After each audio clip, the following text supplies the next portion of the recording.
Hello and welcome to the JB&M Sports Fanatic stream. Thank you guys so much for tuning in for this stream as we have Monday Night Football upon us. The Lions and the Packers for this one should be a great one, and definitely looking forward to seeing how this is going to go as the Detroit Lions. We'll start off with the football here, and let's get things started. 1st and 10 at the Detroit 25-yard line. That's Jared Goff up under center for the Detroit Lions. Hockenson in motion. They hand it off. Looks like that's going to be a gain of about a yard on the play, and that's Jamal Williams with the carry. That's going to bring up 2nd down and 9 at Detroit's 26-yard line.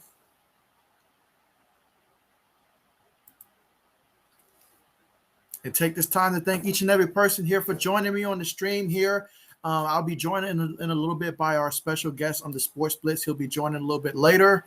So that's why I have to set up a little bit differently today, but should be a good one. All right, 2nd and 9. Jared Goff in the shotgun. 3 receivers at the bottom of the screen. Takes a snap. He's looking. He throws it, and it should be just shy of the 1st down. Pick up about 8 yards on the play. So we're looking at a 3rd and 1 at Detroit's 34-yard line.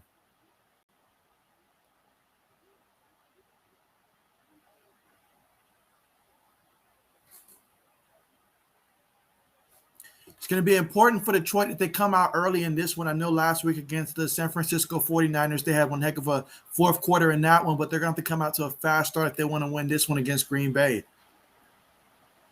All right, so Goff in the shotgun. Receiver at the bottom. Hockenson in motion.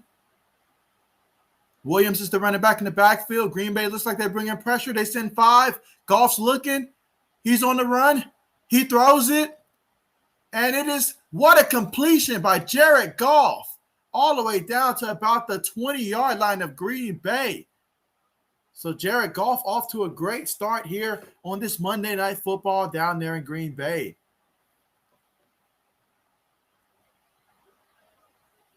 Yeah, so that was a gain of 46 yards. My goodness. I mean, what a throw. That throw was definitely on the money.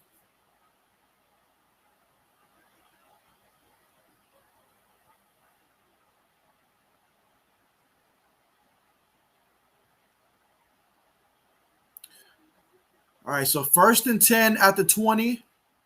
Receiver in motion. Goff takes a snap, fakes it to Williams. He's looking, throws it to Hockenson, and Hockenson gains about 9 yards before being flipped in the air.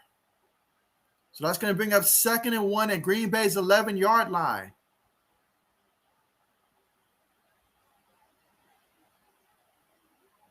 Yeah, so Detroit coming out with some electricity here on offense.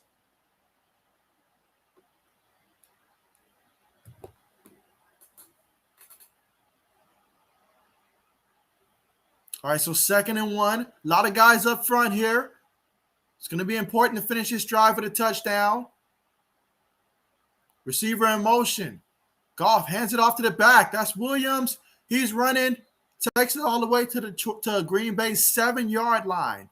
So Detroit with an excellent opening drive here. Let's see if they can finish.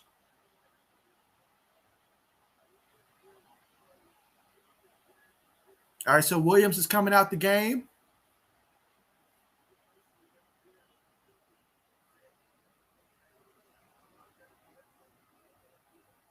All right, so this is a 1st and goal situation. Now Swift is in the backfield.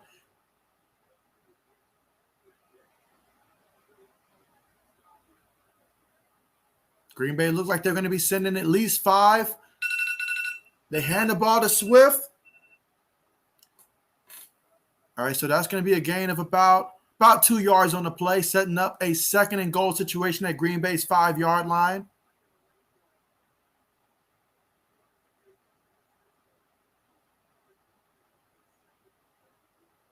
All right, so it's going to be very interesting to see how Green Bay will respond if Detroit does come out with a touchdown on this drive. Or can their defense come up big? All right, 2nd and 5. All right, they're in the shotgun. All right, Goff's about to take the snap. He's looking. He's still looking. He throws it. And it's caught in the end zone for a touchdown. So the Detroit Lions with the touchdown on the opening drive. We're talking about, wow, what a drive that was, guys. I mean, what a drive that was. I mean, they came out there. They looked like they were just throwing the ball with ease, running the ball nicely. Clearly a catch, inbounds, touchdown for Detroit, pinning the PAT. Let's see. 80s horror fan. Yeah, thank you so much for joining the stream. You said, let's go Lions. Yeah, so how about this start for the Detroit Lions? Who would have thought that? Detroit comes out and strikes the first touchdown. Now pinning the PAT. All right, kick is up, and it's good. So Detroit up 7-0. So what a drive that was on the opening drive. 7 plays, 75 yards, 4 minutes and 24 seconds off the clock.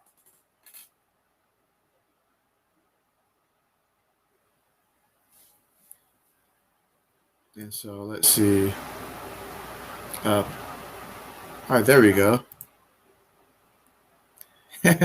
You say since the Lions are underdogs, why not?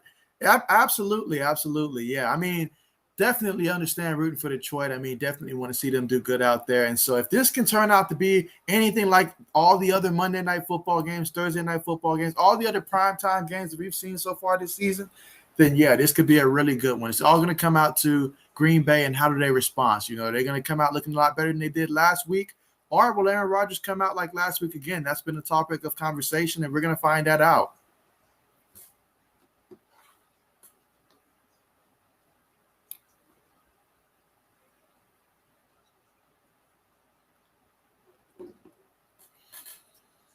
But yeah, Jared Goff on that drive, he was picture perfect. 4 for 4, 68 yards and a touchdown. I mean, we kind of saw this towards the end of the San Francisco 49ers game.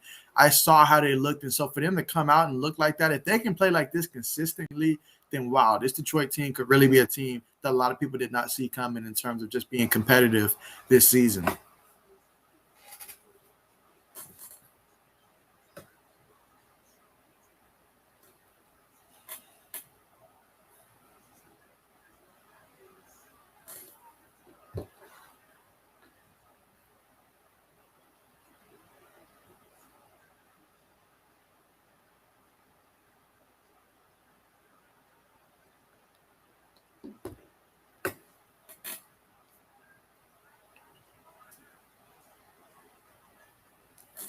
But yeah, as I mentioned earlier, I'm supposed to be joined today by the Sports Blitz, who should be joining any minute now. So yeah, that's why I have the stream set up a little bit differently in this case as I normally would.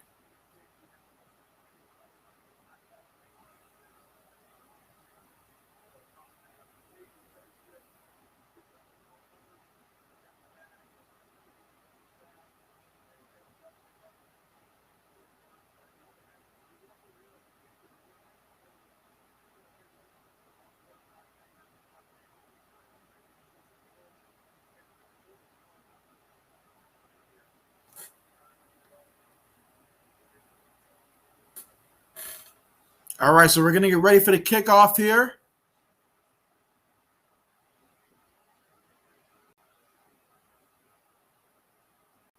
Kickoff is on the way. Let's see if there's going to be a return. No return on that one. So, yeah, the Green Bay Packers are going to come out at the 25. And so now the moment that a lot of us have been waiting for, Aaron Rodgers coming off of the worst performance that I've ever seen from Aaron Rodgers in the NFL. And let's see how he responds. There's a lot of questions as to whether or not Aaron Rodgers' heart was in the game last week.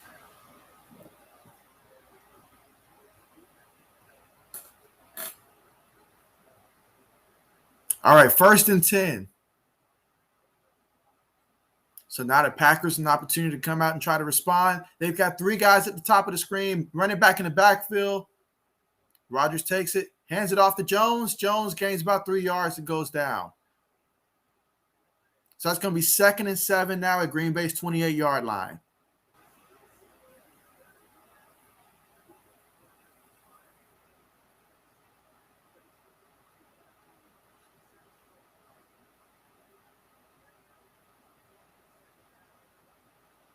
All right, 2nd and 7. Aaron Rodgers up under center. Tight end in motion towards the bottom of the screen. One back in the backfield is Jones. All right, Jones gets the toss. He's running, still on his feet, and he falls just a yard shy of getting the first down. So that's going to set up 3rd and 1 at Green Bay's 34-yard line. So Green Bay's first 2 plays have been running plays on this drive, and let's see how this continues.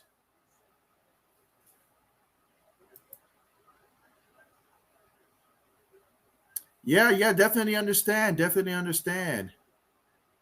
Absolutely. All right, so 3rd and 1.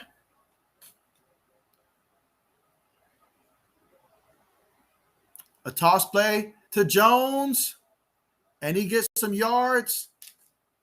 All right, that's 7 yards. So they're definitely utilizing Jones a lot in this one, which has me a little concerned because I'm going against Jones in my fantasy league, so I don't need him to have a day. After that performance they had last week, they definitely want to try to run the ball more as opposed to passing the ball right now with Aaron Rodgers. Yep, right there on the money too. All right, 1st and 10. Rodgers takes it, first pass of the game. He throws it to Adams, and Adams is making moves, making plays all the way to about Detroit's 41-yard line. So pickup of 18 on the play for Davante Adams. Now that's the combination that everybody wants to see. Yeah, made about 2 guys miss on that one play.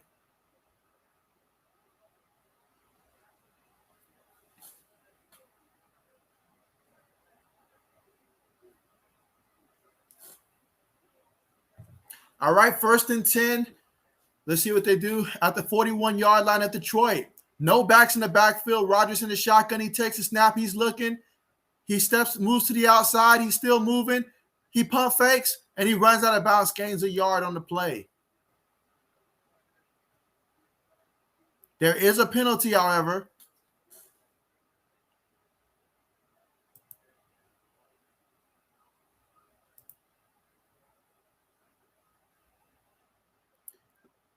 And while we wait for the penalty, let's see. Mike, thank you so much for joining the stream. You say, Jay, this Packers team got so many good wide receivers. Yes, an abundance of riches out there at wide receiver. That is for sure. And so I was really impressed with Detroit on that first drive, though. I will say that.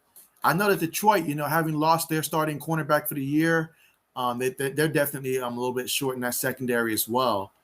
So I'm really going to be looking to see how they match up against these receivers that Green Bay that they have out there.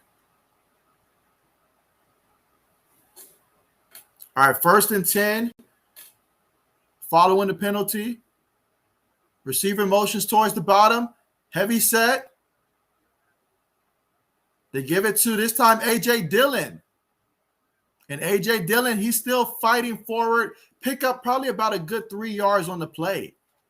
So A.J. Dillon, he was their 2nd-round choice last year out of Boston College. They didn't really get to utilize him too much because Jamal Williams was on the team last year. But now that Jamal Williams is in Detroit, he is the 2nd running back, and definitely looking forward to seeing his contributions this year, especially once the weather gets bad. All right, 2nd and 7. All right, so Rodgers lining up under center. They've been looking to run the ball mostly in this one. Jones has already got 3 carries in this one. All right, Rodgers is looking, but they're going to stop the play. Flag on the play.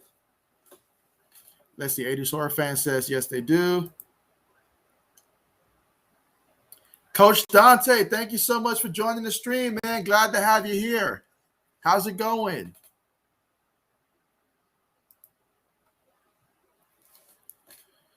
And so, yeah, that's a false start right there. 2nd and 12. They're going to take out A.J. Dillon now.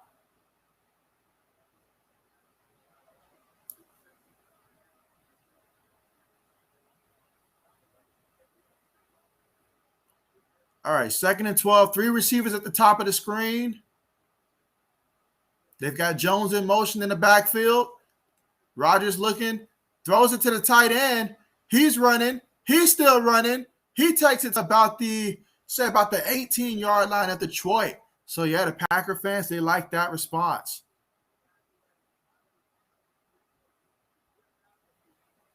That was an excellent play call on that one. I mean, who would have guessed that?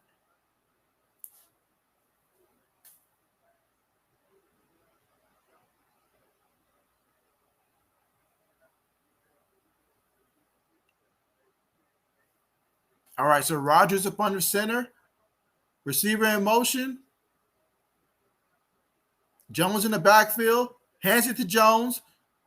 And Jones, he gains about 9 yards on the carry. So Jones, he's been pretty effective on this drive. I mean, already he's got 5 carries for 29 yards in this one. A little misdirection.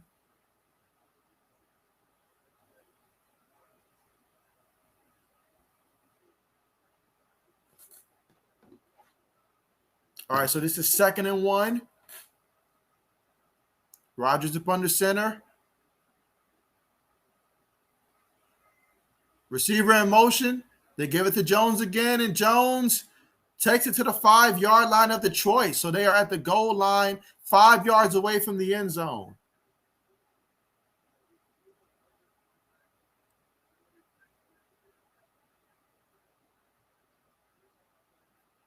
And there is 4 minutes and 53 seconds on the clock right now, and it's still ticking in this first quarter.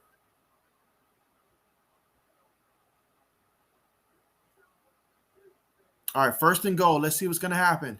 They've got 2 receivers at the top of the screen. Jones in the backfield, tight end in motion. Rodgers takes a snap, hands it to Jones, and Jones gains about a yard on the play. So that bring up 2nd and goal.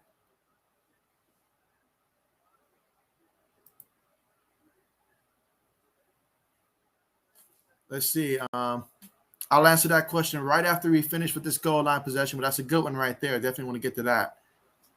Let's see. 2nd and goal.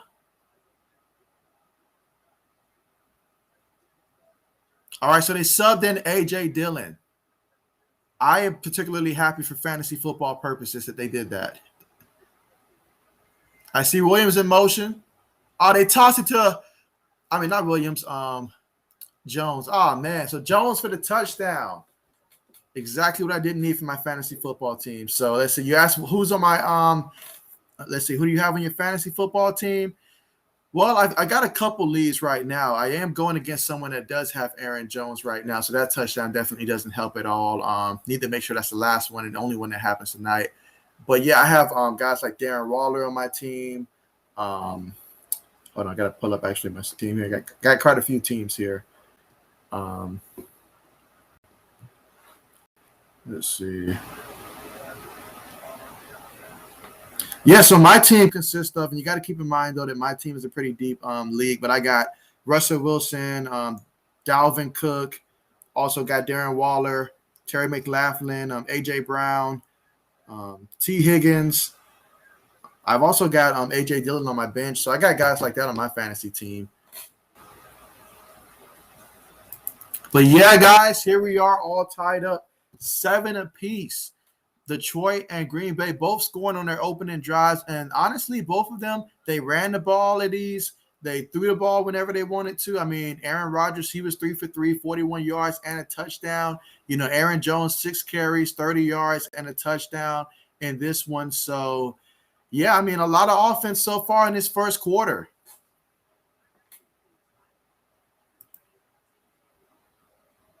Let's see. Mike says the Sports Blitz put that into TV, the other part into the antenna. So Mike, giving the clarifications there. But let's see. We do have a commercial here. So yeah, that is some of the key players that I mentioned earlier on my fantasy team. Also got Brandon Cooks. Now, outside of Russell Wilson at quarterback, I've also got Zach Wilson on my fantasy football team as well. Trey Sermon, I need to evaluate where the 49ers have him at. That's why I'm always asking Jay and the Bay about Trey Sermon and, what is his outlook going to be looking like. Him, Michael Williams. Got a couple rookies that I need to step up later this year to help me out, have that second running back, honestly.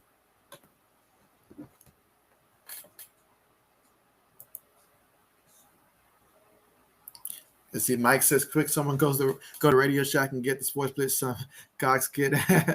Yeah, absolutely, man. Absolutely. But yeah, so far a lot of offense, man. A lot of offense.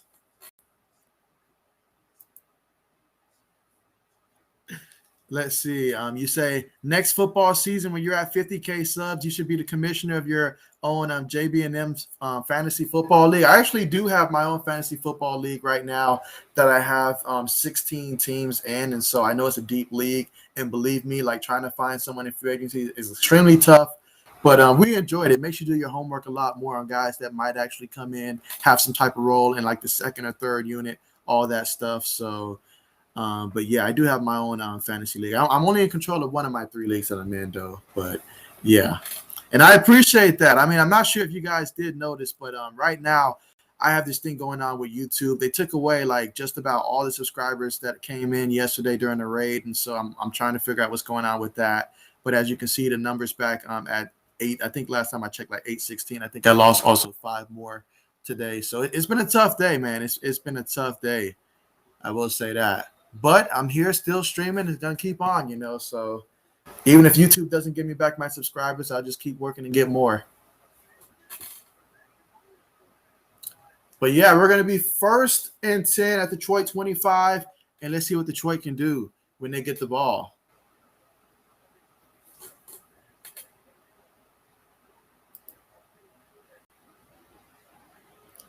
You say didn't? Yeah, this is my second year actually as commissioner of my own fantasy football league.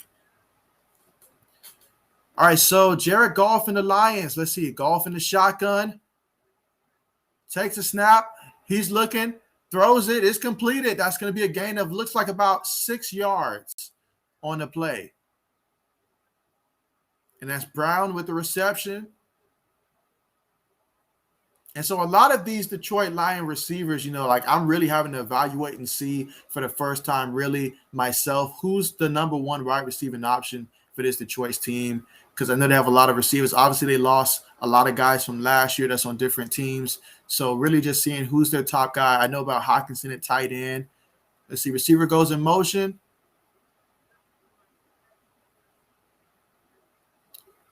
And they hand it to Swift. And Swift picking up yards on the play. So what a play.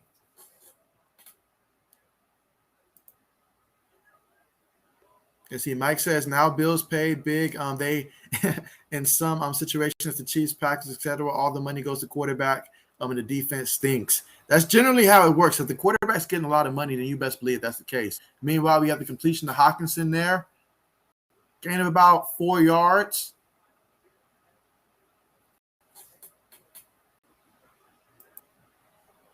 I'm seeing a lot of support for Detroit. That's a Shaq. Thank you so much for joining.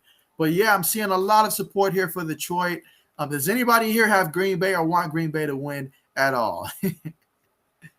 Let's see. 2nd and 6. Goff in the shotgun. Receiver in motion. They take it. Hand it to Swift.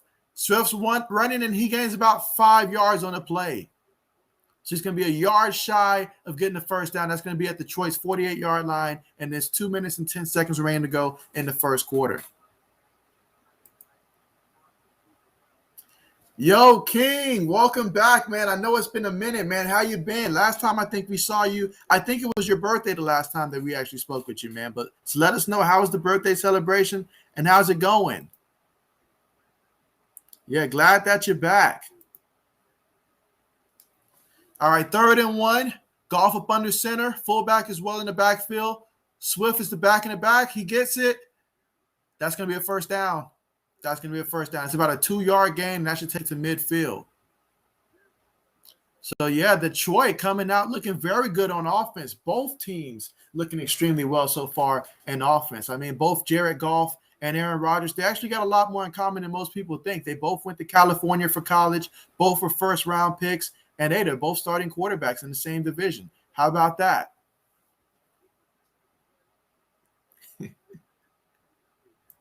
All right, so let's see. 1st and 10, Goff up under center again. All right, receiver in motion. Up, we've got a penalty. Looks like that's going to be a false start against, I'm thinking, Hockenson. Yep, that's going to be on Hockenson. Let's see. King says it was good. Thanks for asking, bro. Yeah, hey, glad that you were able to have a great birthday, man. Glad to hear it. And let's see. Mike says, of course, I'm rooting Lions. I have a soul. Yeah, I think everybody wants to see Detroit win. I mean, we all know coming into the season, Detroit was probably one of the popular picks to say who's going to have the first pick of the draft next year. So we'll see if Detroit can prove us wrong. Goff up under center, 2 receivers at the bottom of the screen. Gives it to Swift again, and Swift gains about a good 5 yards on the play. But there is a penalty again, and penalties can certainly derail a team and all the momentum that there is.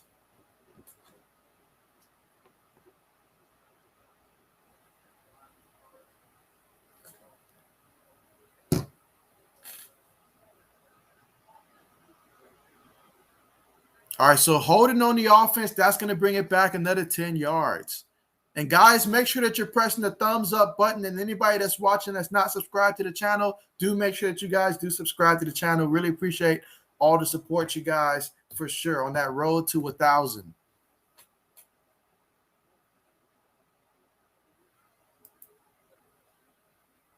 Let's see. You say, I'm making a prediction. If the Lions score on this drive, they will win. Mighty bold of you. I woke up earlier today, and I had a funny feeling that Detroit can very well win this game. Now, obviously, seeing how Green Bay offense looked against Detroit, that's the question. Meanwhile, out the shotgun, Jared Goff is looking. He throws it, and it's caught, and that should be a pickup of, say, about 5 yards on the play. And that's going to be the end of the first quarter.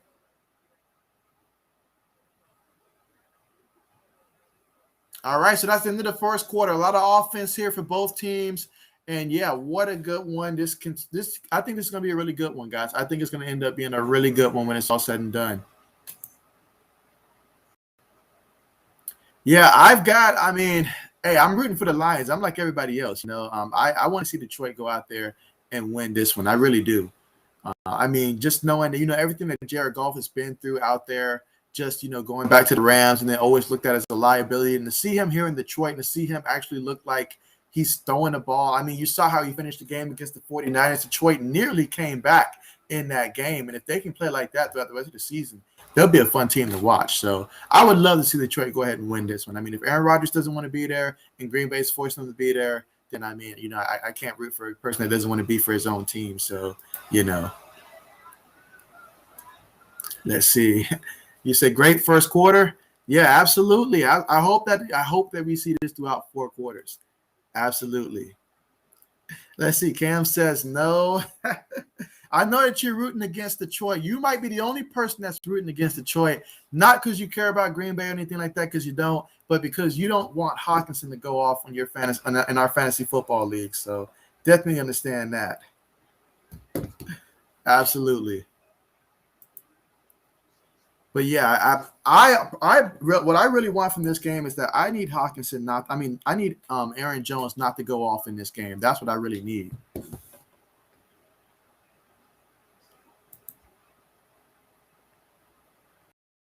Let's see. Mike says, sorry about raid rule is crap. Yeah, man, it really is, man. That was a bummer right there, man. To see that happen like that, but I guess I had to know, because as soon as I saw that the number jumped up that much, I was like, oh, man, YouTube's going to just take that down. But it's very interesting how that works right now, because I looked at my YouTube studio like right before I started the stream, and like it showed 871, but then I looked at my current number and it has 816. So I don't know if I lost 5 subscribers today. I don't know if it's going to go back to 871, because it wasn't at 871 for either one, but now one is showing that, but the one that you guys see says 816. So I don't know what's going on, but we'll figure it out, man. But that was absolutely crazy. But absolutely, it was fun though in the moment though. Absolutely fun. And so Cam agrees. All right. So we've got, let's see.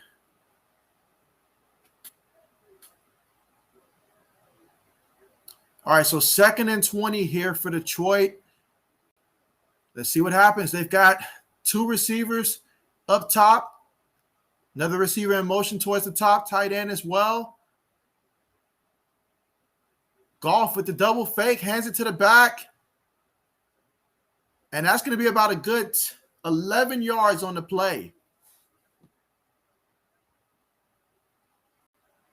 Let's see. Hold on real quick. And so, yeah, come on and hop on in. Yeah, absolutely. I'm ready. And so, hey, man, Aaron Rodgers, he does. He now that you mentioned it, he really does. He really does. All right, so 3rd and 9, shotgun formation. Goff takes a snap. Pressure's getting to him. He throws it. That should be an incomplete pass. It looks like his arm was going forward on that one. But the referee says it's the Packers football. Interesting. I thought that his arm was going forward on that.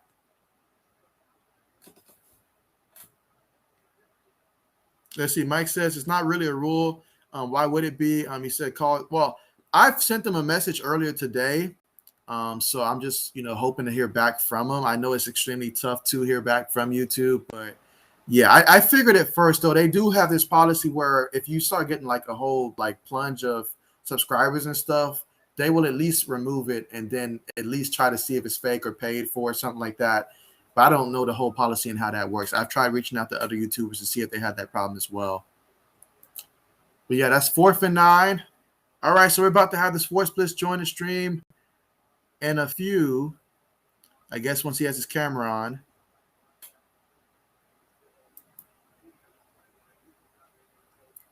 The tuck rule. Hey, if anybody tuck rule, it's me. I definitely know that. Meanwhile, on 4th and 9, about to go ahead and add the Sports Blitz real quick. Hey, what's up, man? Can you hear me? We can hear you just fine. Thank you so much for joining the stream. And so, yeah, sorry about that. I was having some antenna issues. I ended up just having to pull it up on my phone.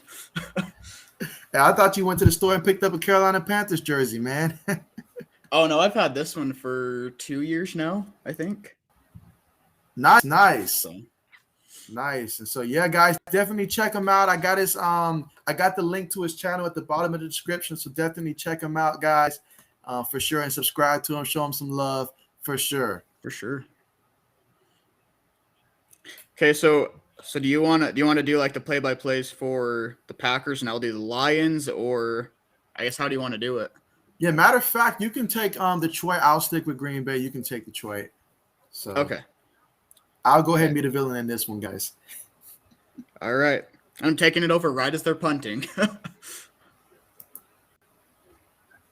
Let's see. Meanwhile, Mike says, Jay, I'm serious. Packers linebacker course is garbage. Preston Smith is okay. Look at all Clark is going to be, but that's it. And so, yeah, Green Bay, I have a lot of questions when it comes to their linebacking corps. So I'm right there with you. All right, so we've got a penalty here.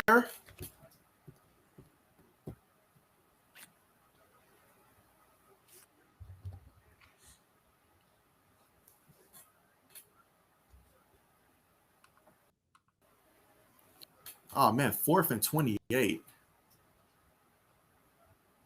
I'll let you take over next Detroit possession because, okay. I'm transferring on a punt. That's but we're going to have a return here for Green Bay. And, oh, man, that went to about the 17-yard line.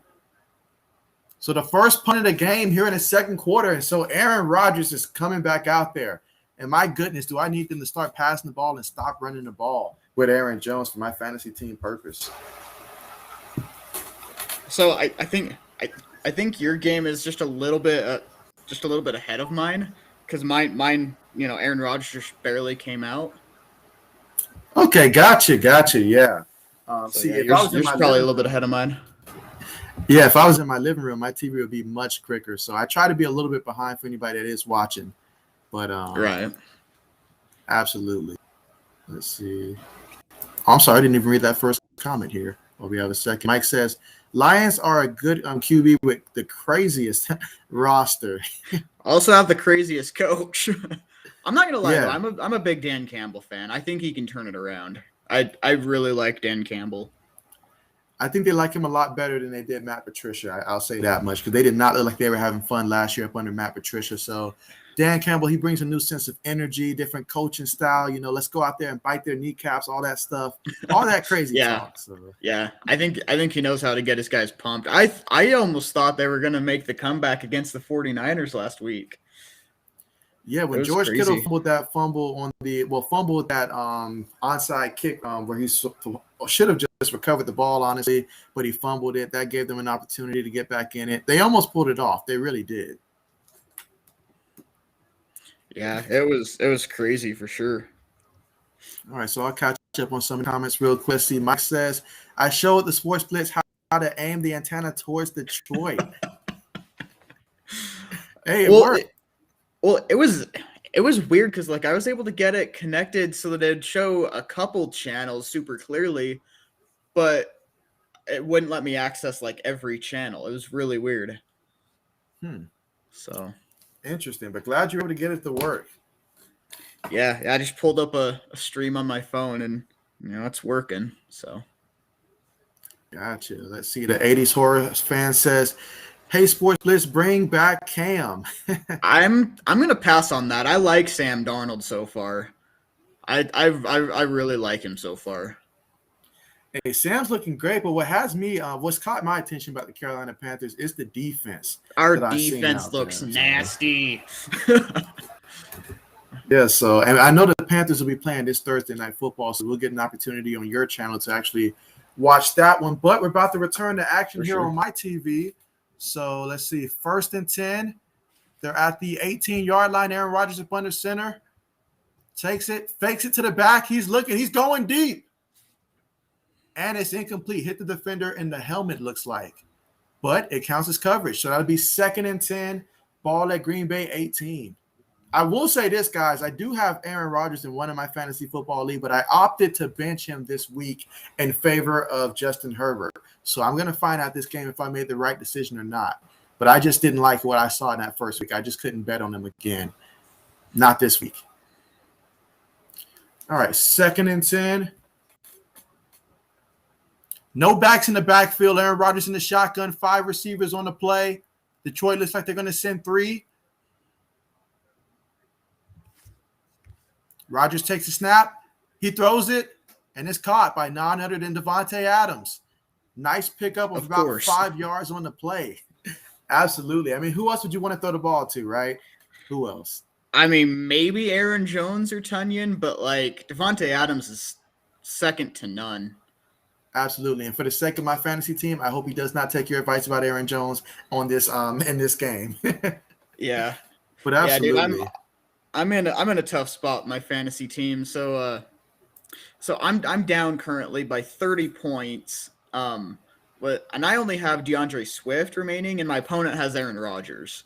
So I'm just screwed. Ooh. 3rd and 4, Rodgers out the shotgun. He's still looking. The pressure gets to him, and he's down. That is a loss of a lot of yards. I think he lost like 8 yards on the play. So what a play by Detroit and the defense to make the stop, get the sack, force the punt. And so, yeah, and they're fired up. They want to come down here and they want to win this game. You know, Dan Campbell got these guys believing that they can win this game. And after the performance that they had late against the 49ers, I think they can as well. So, you know, this honestly has me really questioning the Packers' offensive line. I mean, they weren't too great against the Saints last week either, and I don't know, their offensive line may be in trouble. It may be, and we'll touch on that in a second during the commercial right there. Meanwhile, the punt goes out of bounds, looking like looks like about Detroit, like 39 yards, so about a 46-yard punt. So when we return, we'll let you take over with the play-by-play for Detroit. But yeah, I know that their starting center from last year, he signed a nice deal to go join the Chargers, and so I'm sure they lost some other linemen, but that's the first one that comes to mind. And yeah, I mean, That is just a big loss right there for the Packers in that offensive line. That has a lot to probably do with Aaron Rodgers' struggle last week, and we'll see how it impacts them moving forward. Mm-hmm. Yeah, it's a big loss. And one loss that I think is actually pretty underrated for them is actually losing Jamal Williams. He was he actually played a big part in the receiving game, which I thought really helped Aaron Rodgers if he was under pressure. So, I thought that was a big loss. Oh, yeah, absolutely. I totally agree with that. That is one of the more underrated ones. I remember when I saw that Detroit picked them up, I was like, okay, that is a good move for them. And so I'll go ahead and get to this here. Let's see. Cam says, has Green Bay really fell or has the Lions slightly improved? I'm going to say I think it's a little bit of both, honestly, as the 80 Swerve fan says as well. Because I feel like Detroit with Jared Goff, now that they've gotten rid of all the big names, Matthew Stafford. I'm not saying that, Jared Goff's better than Matthew Stafford, but I feel like the coaching change is what's playing a big role in the pieces that they brought in. These are guys that's going to come in, work hard. They didn't bring in those big name diva type players that you have to feed the ball to all the time. No, they got guys that are going to go out there, work hard, and get you production. And so that's kind of the culture that they're building down there in Detroit on both the offensive, and they're trying to do it on defense as well. But offensively, I feel they're a lot closer right now to where they want to be. As for Green Bay, anytime your starting quarterback isn't out there during the summer to practice, I mean, it's not going to help you get better at all. Right. Well, and really, like last week against the 49ers, the Lions did exactly what Dan Campbell said they do. If their opponent's beating them, and they get knocked down, they're going to come right back up and, keep fighting back. And they did. They've made it an 8-point game. If their defense can tighten up a little bit, they may be a tougher team than we think. Yeah, absolutely. Now, wouldn't that make for a surprise, though? Would that not? If Green Bay ends up in last place in the division. Let's see. Mike says, if I was doing it on the do with who channel it is, I would run the show. Then the guests come in with the commentary. And so definitely we're trying out some different stuff here, Mike. So definitely appreciate that for sure. We can definitely do that, especially where my game is a little bit behind. We can definitely do that if you'd like. Okay, yeah, let's go ahead and do that. Let's give it a try. Let's go ahead and do it. Mike's a faithful guy. Let's go ahead and try it out for Mike here. Okay. All right, so let's see. That'll bring up should be second down coming up here. Give me 1 second. Dude, your subscribers just came back. You're at 871. Really? I'm dead serious. It better stay up when the stream is over too. Meanwhile, play action fake by Goff. He's looking. He throws it to the running back out the backfield. Let's see, who is number 45? Come to think of it, maybe their fullback. I'm not sure. All right, so that would be first and go. Well, not first and goal. First and 10 for Detroit around midfield. I think they're at their own 49-yard line right now. Looks like they have Williams in the backfield. Goff up under center.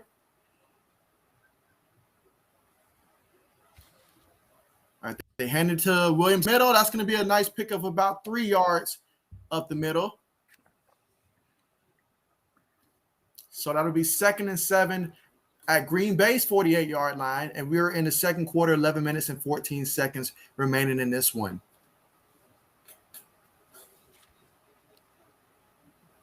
But yeah, I don't know why YouTube originally has to even take away the subs in the first place, but I'm glad they came back, man. That's awesome. That is. I sent someone a message the moment that I woke up this morning and thought about it. I was like, let me message someone really quickly. All right, so Jared Goff up under center. Hawkinson to the right, 2 receivers. They fake the end around. Goff steps up nicely, and now he's still looking. He's going to run, probably gain about 2 yards. He's saying his face mask will grab. The referee agrees, and that's going to be a penalty, 15 yards enforced after the play. They should put them at Green Bay's 45-yard line. So great play by Goff on that one. He had to step up, elude the defender, and still have the whereabout to be able to pick up the first down, and then the penalty will pick up 3 yards. But the penalty added to that would put them in Green Bay's territory. So Jared Goff, he's been looking really good so far this season. I know the season's very young, but I really like what I see from him. so far this year. He feels a lot. It seems like he looks a lot more comfortable than any time I saw him with the Rams, even during their Super Bowl run, because that was a lot to do with Todd Gurley in the backfield during that time. All right, so 1st and 10. They're at Green Bay's 30-yard line. Takes a snap, hands it to the running back. He's running, gains about 8 yards on the carry. So that's Jamal Williams. He's getting the bulk of the carries tonight against his former team. I wonder if that was the game plan. I know that Swift was questionable heading into this one. But, yeah, Williams not only going against his old team, but he got the start tonight. So, yeah, looking forward to seeing the type of game that he's going to have. 2nd and 2.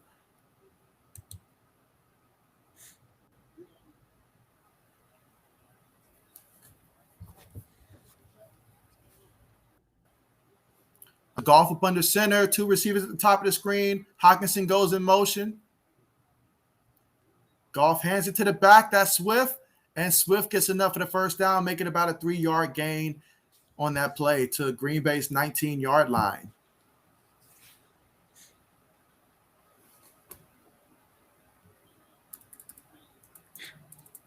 You know, I think Detroit could honestly have a really good offensive line this year. I think it's going to be really underrated. I mean, I think Penei Sewell's been playing really well. I think Frank Ragnow is actually pretty underrated. I think they've got a good O-line. Yeah, now that you mentioned some of those additions, I do like what they did with the offensive line. Meanwhile, Goff takes it, play action fake. He's looking, throws it to the receiver, and the receiver, I think he gets the first down there. Like right at the first down line, I believe that should be enough for a first down on the play. So great job by Goff on that one. But yeah, to go back to what you said, absolutely agree with you there. Some good linemen, and it's the piece that they're building. They're building the team the right way. Build the offensive line first. And if Jared Goff happens to be the quarterback, then he was included in that trade really just so you can have a quarterback this year. But if he pans out and he keeps playing like he's playing, you might just have your future quarterback as well. You just never know. Yeah. And I mean, I think my thing with Jared Goff is like, I don't think he's ever going to be really a whole lot of the reason why you win the games, but I also don't think he's going to be the reason you lose the games. Like I think he's a really solid game manager, and with the right pieces around him, he can win. That's why the Rams were able to go to the Super Bowl a few years ago. Yep, absolutely. Let's see. This is going to be 2nd and goal here at Green Bay's 8-yard line. And let's see what they're going to call here for Detroit. If they can finish in the end zone, they've looked really good so far in this game. We've got 2 minutes. We've got second quarter, 7 minutes and 33 seconds on the clock. Goff in the shotgun, 4 receivers out there. He probably going to be looking to target Hockenson on the play. Let's see where he goes. He throws it, and it is caught for a touchdown by none other than Hockenson on the play. I called it. I knew it. I knew if he was going to go in the end zone, he's got to target his tight end, Hockenson. That's a smart move on the play. So what a touchdown, 13-7 in Green Bay. They're playing to win. I know. We have ourselves a ball game. That we do. Well, honestly, seeing Dan Campbell on the sideline, I'm like, wait, is that just a player that got injured? He genuinely looks like just one of them. Absolutely. I remember when he was throughout his career, I know he played in Dallas a little bit, and it is they got the extra point, so it's 14-7. But I know he was like a backup tight end in Dallas. I'm not sure where else he played because I just remember mostly his time in Dallas. I want to say he also played in New Orleans, and I think he actually played a little bit in Detroit, if I'm not mistaken. Actually, I think he played there. Okay, let me nice. find out. And while you're looking that up, I'll go through some of the comments here. Let's see. Mike says, okay, so if Thursday, if it's on the Sports Blitz channel, let him announce. Then Jay come in with the commentary TSB, you're on mess with Burns. You're going to get burned. Fox is clever like a fox. So interesting. So he started out his career with the Giants and then was with Dallas for 3 years and then Detroit for another 3 years. Okay. So started off with the Giants. Interesting. Yeah. All right. The Paco line. And let's see. Adishak says the Lions playing pretty decent. Yeah, they're playing pretty great, honestly. I mean, if they can keep this level of consistency throughout the season, they're going to win their share of games. I'm not saying that they're going to be in the playoffs or anything like that because that defense still doesn't look that great. But, I mean, offensively, they'll be in games, which means that Thanksgiving will be a lot more better if Detroit is actually competitive and we're watching them on Thanksgiving as opposed to them just, being blown out like everybody anticipated before this year got started. Right. I've been a little surprised so far this season. So overall, I had Houston and Detroit as the two lowest records in the NFL, and the Texans dominated week 1, and then Detroit almost beat the Niners, and I mean Houston held its own against Cleveland until Tyrod Taylor went down. Right now, Detroit's beating Green Bay. Like this is crazy. If you had to call out the two worst teams that you've seen so far through 2 weeks, what are the two teams that you think right now, like based upon how they're playing, could very well possibly end up fighting for the first pick of the draft? Currently, Jacksonville. Put you on the spot. Jacksonville for sure. They're my lowest team right now. As well as maybe I'd say either the Giants or the Falcons. Okay, those are some good choices there. Yeah, and I mean, I don't by any means think that Houston or Detroit's going to end up with like a winning record or anything, but I think they could surprise me and get a couple more wins than I predicted. Oh yeah, I don't think I got to those prediction videos, and it's a good thing I didn't because they're definitely making it look foolish right now if I did. All right, so the return took it to Green Bay's 44-yard line on that one. So what a great return that was for Green Bay. Let's see.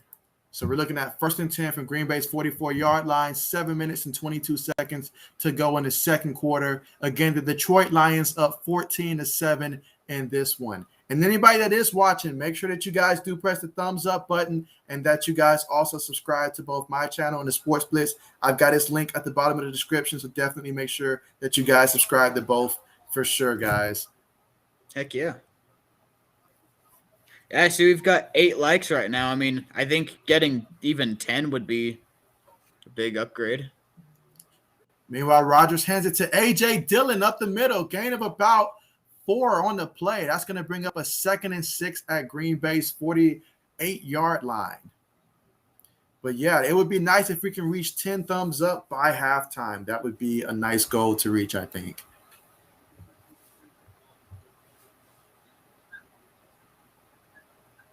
Let's see. That's a negative. That's a hard negative. Yeah, I'm going to have to pass on that, Cam. All right, so Aaron Rodgers up under center. Receiver goes to motion. They're in the heavy set. Jones is in the backfield. They hand it to Jones. Jones is running. He picks up the first down, gain of about 8 yards on the play. So, yeah, Jones is having a pretty big game so far in this one. 7 carries, 38 yards in this one. But every time he gets the carry, it looks like, he's just 1 or 2 guys away from taking it to the house because you see that explosiveness every time he's touching the ball. Right. All right, I see the stream's only 1 like away from 10 now. Oh, nice. We're almost there, guys. Let's get that to 10 thumbs up. Let's get that last like. All right, 1st and 10 for the Packers. They are at Detroit's 44-yard line. Rodgers up under center, 2 receivers at the bottom. They hand it to the back again, and that's Jones, and he's running. And he gets knocked out of bounds at about Detroit's 38-yard line right now. So both teams are looking really good on offense. It's going to come down to which defense can really make the stands in this one, honestly. Yeah, this could honestly be a surprisingly exciting game. I mean, I feel like a lot of people, including myself, actually kind of ruled out the Lions before the game started. I think this game could actually be more exciting than we thought. Yep, I think it's going to be. I mean, the NFL's done a great job with these primetime matchups. Meanwhile, Rodgers in the shotgun, quick pass to Devontae Adams, of course, for the first down. You expect nothing less when he targets Devontae Adams out there.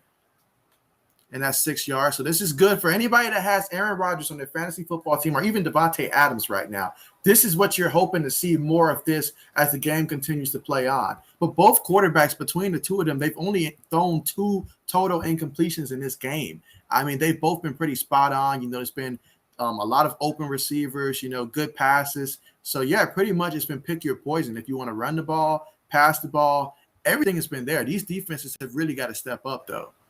Let's see, Rodgers up under center, 2 receivers at the bottom of the screen, and a play fake. Rodgers is looking, throws it to the back, and that's going to be Aaron Jones, and Jones picks up 9 yards on the play. So great job there off the play fake and throw it to the back, and he picked up 9 yards on the play.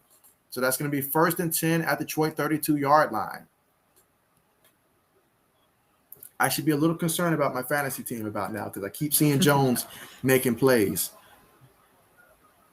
Yeah, I've honestly just accepted at this point, like, okay, I'm down by 30 with Rodgers left. I'm not going to win it. I cannot afford for Jones to get a touchdown on this play. On this drive. I can't afford it. Meanwhile, Jones gets another carry for 5 yards. It's almost like they're trying to intentionally make me lose my fantasy league. How do you feel about what Mike says about Ragnar, the highest paid that's right, the highest paid center ever? And so, yeah, when I did that, I was a little surprised. But when I thought about it, I was like, okay. Yeah, I feel like it's another situation where over the past few years, Detroit has had a lot of really, really good players that, I guess you could say they've wasted their careers and stuff. Frank Ragnow, I think, is another one of those players. I feel like he's honestly a top 5 center in the league. I think he's that good. And I thought it was the right move. I think Dan Campbell, and that Lions team knows how to build that offense. Absolutely. Meanwhile, that was A.J. Dillon for the carry of about 4 yards on the play, bringing up a 2nd and 6 situation at Detroit's 14-yard line. This drive alone has been 7 plays, 42 yards for 3 minutes and 53 seconds off the clock. There's still 3 minutes and 29 seconds remaining in the second quarter. Both teams scored in the first quarter. Detroit has already scored in this one. Let's see if Green Bay can match. 3 receivers at the bottom of the screen. Rodgers in the shotgun. Got Devontae Adams at the top of the screen. Jones goes in motion towards the bottom. He's looking. He throws it to Jones. Jones is running. Someone's got to get him. Please. Fumble. I think that was a fumble into the end zone. He's short. I think he fumbled into the end zone. That might be a touchback. That would be music to my ears right now for my fantasy team purposes. I cannot let this continue to go on. I'm gonna put in A.J. Dillon. I need to call Green Bay right now. Oh, he was down. He was down. He was down. Dang it. Man, that would be huge for the Lions right now, though. It really would. They got Jones in the backfield still. Rodgers directing traffic. So he's going to put the heavy set out, the heavy guys to the bottom of the screen. Devontae Adams towards the top, his receivers towards the top. And there's a 2-minute warning. 2-minute warning. Come on, Coach. Put in A.J. Dillon. I would love to see A.J. Dillon come in right now. Let's see. Let's get caught up on some of these comments. Let's see. Mike says, Jay, you're the man. First step, build the offensive line. Absolutely, because I am tired of seeing situations like we see down there in New York where Zach Wilson goes out there and he's out there throwing 4 picks because they don't have the team around him. Get the team first and then go ahead and do like the 49ers did and trade up and get you a quarterback once you've got a solid team already around them. The 49ers problem is they can't stay healthy, but that's a whole entirely different thing. But, yeah, make sure you got at least a solid team for them. Set them up to succeed. Yeah, I think the offensive line's the only thing that I'm really worried about with our team. I think our O-line's just terrible right now. I saw Christian McCaffrey. He sure fighted that entire game to get into the end zone. I know he wanted it bad. Fantasy football owners wanted it bad. All that stuff. But my question for you as a Panthers fan is about Terrence Marshall Jr. I've got that guy stashed on my fantasy football team for later this year. I see greatness in him, but tell me what you think about him. You know, I also think he has the ability to be great in this league. I think the tough thing is there's so many other playmakers there. I mean, there's DJ Moore, there's Robbie Anderson, there's obviously Christian McCaffrey. Brandon Zylstra, who's our fourth string receiver, caught a touchdown yesterday. And heck, Dan Arnold hasn't been that bad either. So, with that many guys, it's just hard to get the production. But I will say good things happen, when the ball is in Terrace Marshall's hands. I have to agree with that. Absolutely. Meanwhile, I mean, when we come back, it's going to be first and goal at the Detroit's 1 yard line. So Detroit's got to come up with something. Whatever they do, if they give up a passing touchdown, I'm okay with that for fantasy football purposes. But do not let Jones run it in there.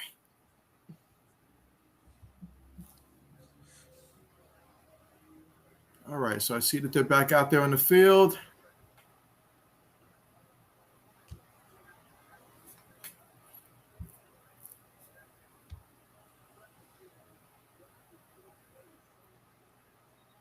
All right, so they're about to get ready to line up. See what Detroit do. I mean, you got to stop the run first. Mm-hmm. Yeah, it'll be interesting to see what happens. Let's see who the main back is out there. Okay, so he's in the backfield with, I believe that's Aaron Jones. Yeah, they've got Jones in the backfield. And the shotgun, Lewis motions to the top. They're probably going to try to run it inside. They fake it to the back. Terrible throw by Aaron Rodgers. Incomplete. Terrible throw. I was really hoping they'd get that one so they wouldn't give it to Jones. Yeah, Aaron Rodgers has been pretty bad since he's decided to go with the man bun.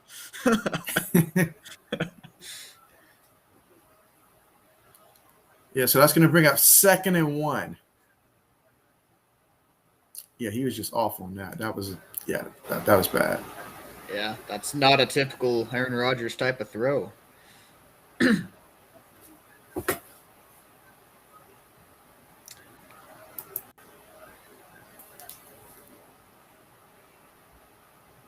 right, so Rodgers play fakes. He's looking. Don't throw it to. He threw it to Jones.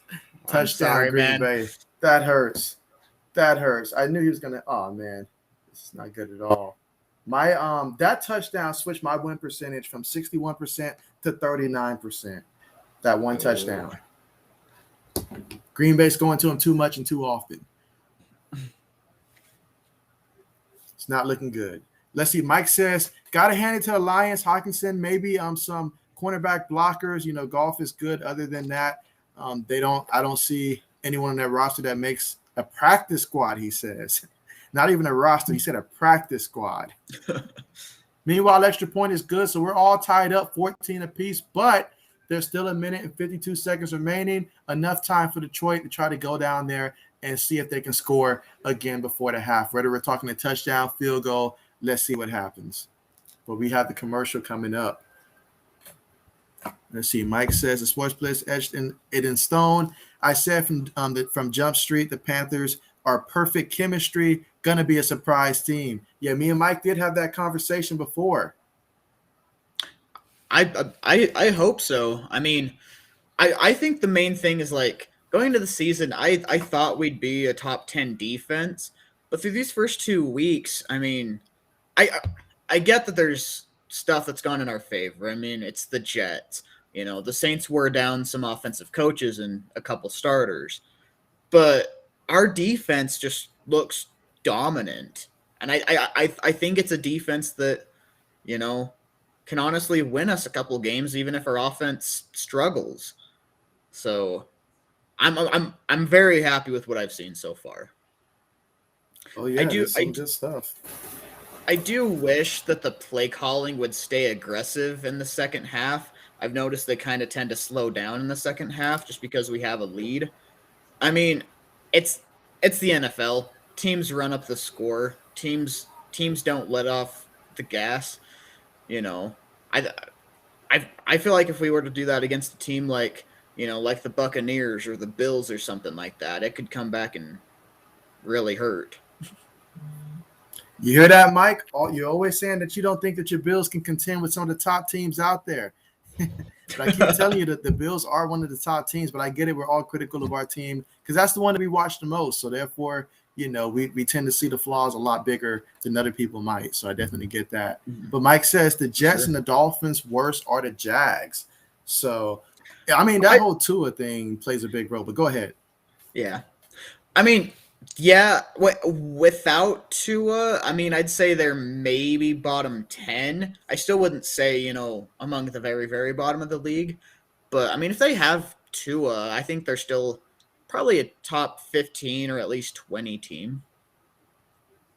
Yeah, I mean, for me personally, if we're talking about right now, I'd have to say who's playing the worst right now. Who's playing the worst right now? I got to throw the Atlanta Falcons there. I got to throw them down. They're looking at like the combination of first two games. Not impressed with anything right now. I'm really thinking they made a mistake not taking the quarterback of the future because this team doesn't have it, and they looked lost out there. I hate how the Eagles beat them bad in that first week.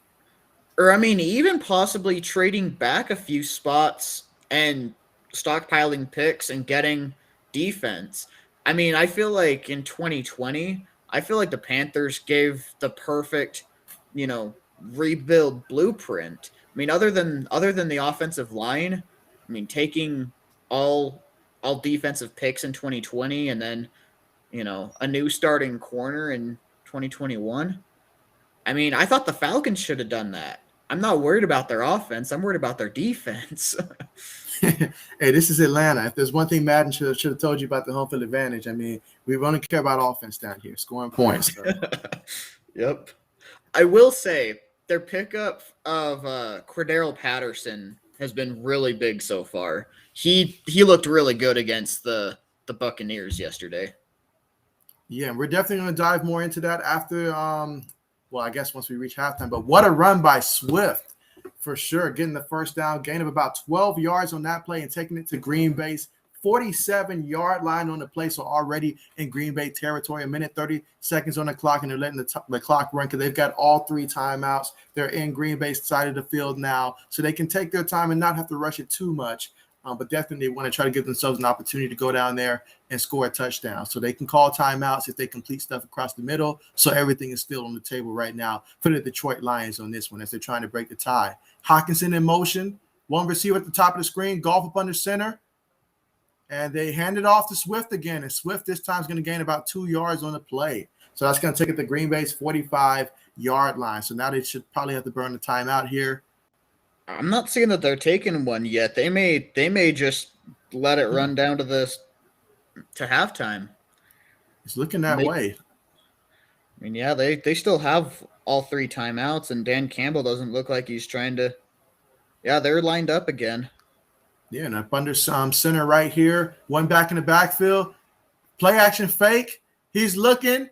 Goff is looking. Offensive line gives him all day. Hockenson with the big reception. And what a reception. And now they burn a timeout.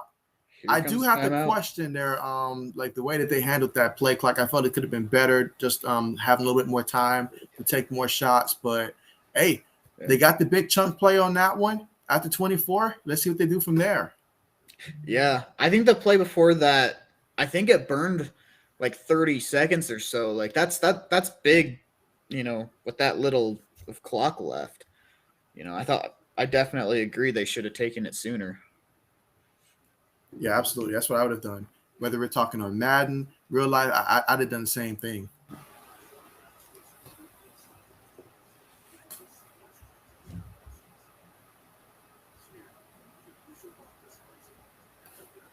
Oh, man, my fantasy team is not looking good at all. And all right, let's see. Reached 10 likes. Nice.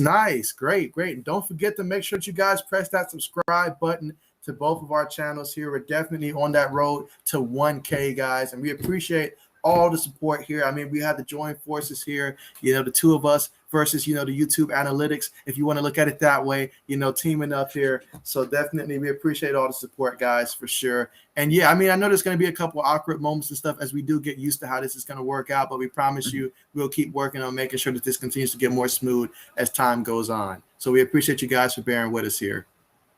Yeah, absolutely. Yeah, but during halftime, though, we'll really get a time to shine here because I do have some questions myself about a lot of those teams in the NFC, and I want to see some of your opinion on those NFC teams particularly. Let's see, Yeah, Mike sounds says the good. Texans might get a few wins here. Can we get to 10? So we've gotten to 10, and there's still time on the clock. Can we get some more? Where are we at right now? About, let's see. And then there's 24 seconds left. I mean, in terms of the likes that we have so far. Oh, this video. Yeah, it was 10 last I checked. Let's see. Okay. Oh, yep, we are at 10. So can we get any more? Can we get to perhaps 12 before we reach the halftime?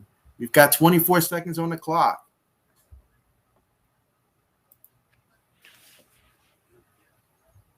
Yeah, see, Mike says, Jay, Thursday, I'd be like, the Darnold to Arnold connection is great. Yes, we're looking forward to that. Sam Darnold to Dan Arnold. Yes. I think Sam is really happy about being in Carolina, though. I mean, you can tell for him, you can tell for Jared Goff. It seems like these quarterbacks seem like different people than they were in their previous spot because being comfortable in a situation, that goes a long way in your success. Meanwhile, 1st and 10 here from the 25. Goff takes a snap, throws it to, I think that's Williams, and Williams gains maybe a yard. He had to really fight for that 1 yard, though, and to get out of bounds. So that's going to be 2nd and 9. Actually, Detroit called a timeout. So that's their second. I think that may have been a bad spot. I think he got a good 2, maybe 2.5 yards. I think it was kind of a bad spot. And so let's see. This will be at Green Bay's 24. So, I mean, they can really still go across the middle if they want. But if they want to try to get 2 shots out of this and not have to burn that time out, they're going to have to try to aim for something near the sideline here. But let's see what they draw up. Yeah, so I didn't see the beginning of the game. Who took the opening kickoff? Yeah, the opening kickoff was Detroit, actually, because they scored the first touchdown of the game. Okay. I mean, they came out and Goff was firing. So, yeah, it would definitely be big if they could at least get a field goal on this drive. But, you know, obviously a touchdown is, you know, more what you want. I say throw it up to Hockenson in the end zone. That's what I would do. Get him there one-on-one against somebody. Let him win it. All right, Goff in the shotgun. 3 receivers at the bottom of the screen. Takes a snap. He's looking. Green Bay sends 5. He throws it. He's looking. Incomplete. I like the call, though. Don't like the execution, but I love the call. And that's Alexander in the coverage for Green Bay. So that's going to be 3rd and 9. And they're at Green Bay's 24. So they can take another shot if they want to. Yeah. Big goal line fade like that, you know, it'd be a good play, you know, but obviously against a guy like Jair Alexander, that's a big ask. Not always the best choice thrown towards him. All right, so 2 receivers to the right, Hockenson as well to the right, 1 receiver up top. Takes the snap. Goff is looking. He throws it 1-on-1. That would have been the catch of the year if he caught that. My gosh. That right there almost reminded me of that interception. Who was it? Was it Oklahoma, I think, or like one of their defenders had a tremendous interception. I know what one you're talking about. Was it Alabama State? Was it Alabama State? Maybe. Yeah, I can't remember exactly what team it was, but it was a really good interception. Yeah, that's one that you gotta have some real athleticism to pull off. Meanwhile, the field goal attempt, they call a timeout, and so good thing they did because it looked like that was going to be a miss.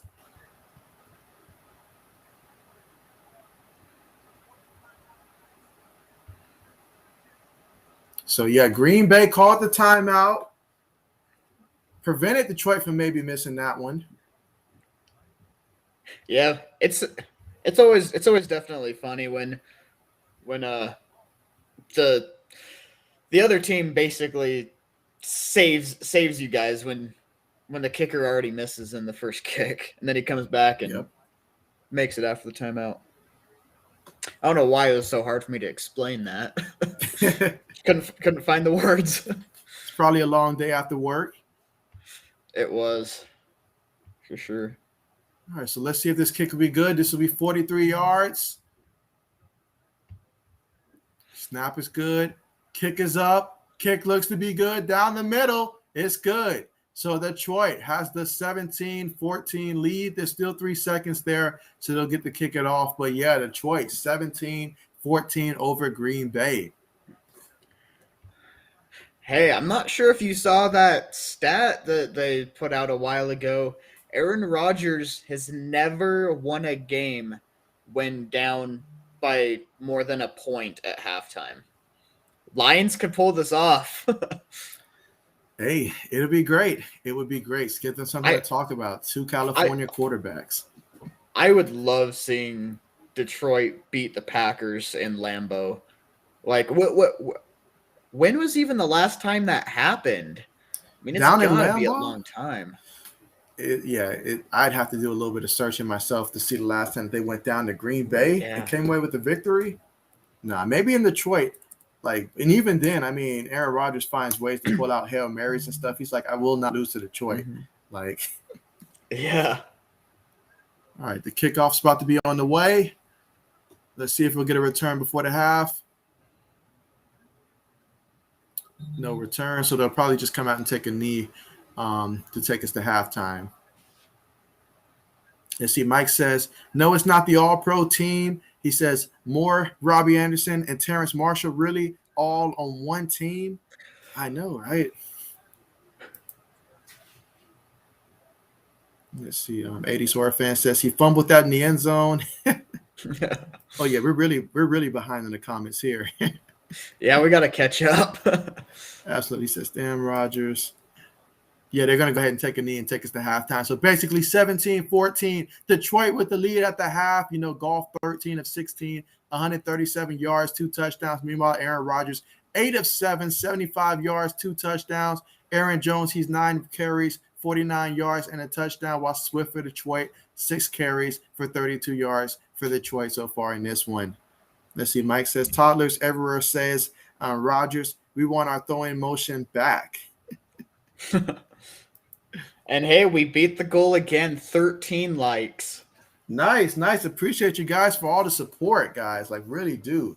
You know, all the likes and subscribes and stuff.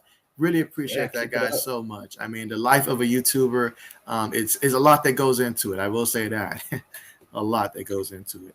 Carmichael, thank you so much for joining the stream, man. Glad to have you here. Welcome, man. And so, yeah, how's it going, man? How's it going? Let's see. Mike says, Hassan Reddick, don't mess with him. Yeah, absolutely. Let's try to get some more caught up here. Going great. But yeah, as I'm going through some of these comments here, so tell me, what's your opinion right now of, we'll start off in the AFC West right now. I feel like having the Broncos and the Raiders, I know when I did my projections that both of those teams were sort of like, I had them towards the bottom of the division, not necessarily the AFC, but in the division, because I figured Kansas City would be at the top. I thought Chargers would be second. But I look right now, and I know it's extremely early, but the Chargers are the team with the loss, and the Chiefs are the team with the loss as well. What are your thoughts on the AFC West right now? You know, I will say right off the bat, I've had to apologize to so many Raiders fans. Man, you guys proved me wrong. I had them going 3-14, and they're already 2-0. They're already 2-0. My goodness. I mean, okay. In all fairness, when I did the predictions, they hadn't traded for Denzel Perriman yet. I don't think they had Gerald McCoy yet. I'm trying to think if they even. I think they had Casey Hayward at the time. Good. They may not have had Yannick Ngakoue yet. But yeah, like it just didn't look like the defense was going to be as good. I was very critical about their offensive line changes. So, you know, I will say that team's looked a lot better than I expected. So, you know, I've had to apologize to a lot of Raiders fans. The Broncos I also only had as a 5 or 6 win team. You know, I wasn't a believer in Teddy Bridgewater coming from a Panthers fan. You know, but he's been good so far for Denver. So I hope he can, you know, be the guy down there because he is a good guy. Yeah, absolutely, absolutely. Yeah. So, I mean, I guess when it comes to my prediction videos, like, well, first of all, I think Tennessee Titan fans owe me an apology and all like that because they swore up and down that this team is going to be a 14 or 15 win team, and like they got upset because I had them. I had the Titans going like 10. I think I had 10 wins or something like that for the Tennessee Titans because I was looking at their roster and I was like, I know they traded for Julio Jones. It's a big splash, but if I know Julio living in Atlanta like I do, Julio might just suit up for maybe 4 or 5 games and miss the rest of the season and all like that. So you take him out the equation, it's going to hurt A.J. Brown production. Derrick Henry, now he's going to carry this team. He's going to be good. I did not anticipate Ryan Tannehill to struggle as much as he has so far, but the defense for the Titans had me really concerned. Like, if I'm a defensive coordinator, I'm staying up all night trying to think, like, what can I do with these guys back there? Yeah, I will say I was worried about the defense as well, but I honestly thought the offense was going to be so high powered it wouldn't matter. I expected them to be a 12-13 win team. As of right now, I would expect more like a 10 or 11 win team. Yeah. So and let's see. In terms of like a pick that I was probably really off on, though, I probably need to apologize to the Steeler fan base, though, because I mean, even though I know they lost to the Raiders there, but I think they're going to be a better team than my projections had because I had them probably, I think, third, like barely finishing above the Bengals and stuff like that. But yeah, I might need to reevaluate that depending on how they do moving forward. Yeah, I agree. I had them at like 8-9 or 9-8, and My brother, he is a diehard Steelers fan, and we always go back and forth talking crap on each other's teams. But after they beat the Bills, I had to give credit where credit is due. I think they're a better team than I expected. So, okay, next question. Tyler Heinecke. What are your thoughts on him? Is he the quarterback of this team moving forward, or will it go back to Ryan Fitzpatrick? What are your thoughts? He very well could be. I would take him over Ryan Fitzpatrick, and I think they ultimately will. As for like actual franchise quarterback, I'm not sure. I'd like him to be. I mean, the kid's been through a lot. Like he has grinded so hard to get to where he is. Like it'd be an awesome story. I really like the kid, so I would say it's too early to tell if he'll be the franchise guy though. Okay. All right. So which rookie quarterback that you've seen so far, who's looked the best? Rank the first round pick rookie quarterback that you've seen. We're not going to throw Davis Mills up under the bus here, so we'll leave him out of it. But all the rookie quarterbacks that you've seen play so far in terms of how they've looked these first 2 weeks. Mac Jones at number 1. He is okay. I'll say this before I get to my other rankings. I expected all of the first round rookie quarterbacks to be, good and even future franchise guys. I wasn't super high on Mac Jones. I wanted him to succeed so bad. Like I love the kid's personality. I love the kid's attitude. I just didn't think it was there. I just didn't think he'd make it in the NFL. He's looked really good. So I'd put him at number 1 so far. Then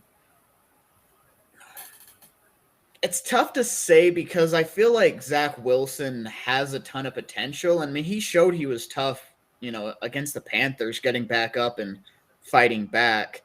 I know he had a tough performance against the Patriots.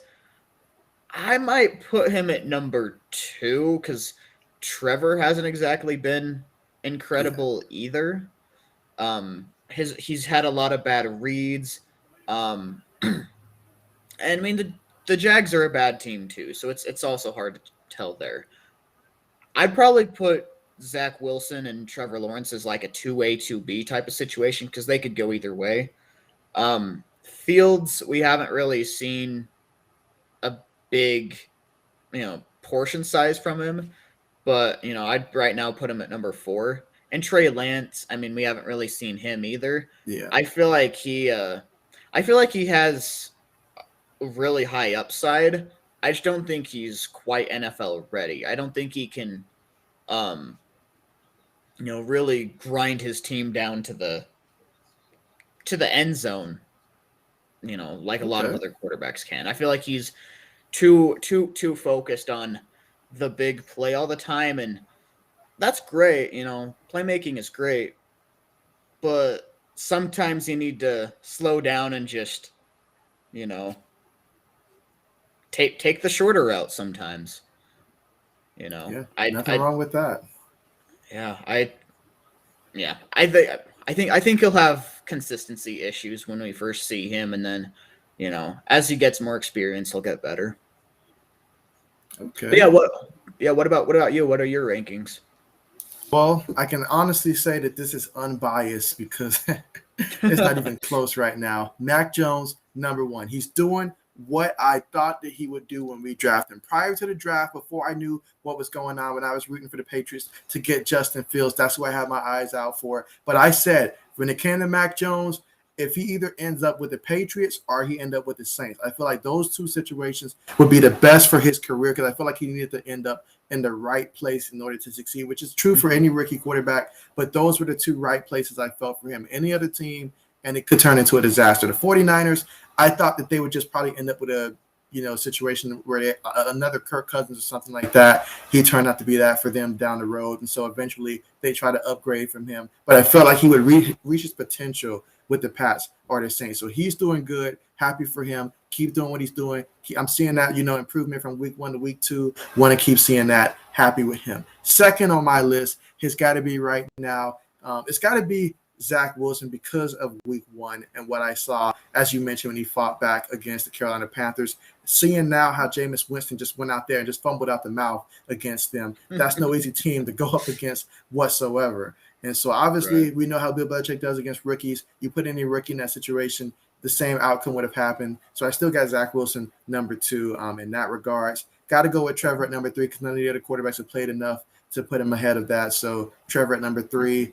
Number 4, got to go with Justin Fields because I really don't get to see Trey Lance that much. But every time I do see him, it's some type of highlight. If he takes a snap, it's a highlight.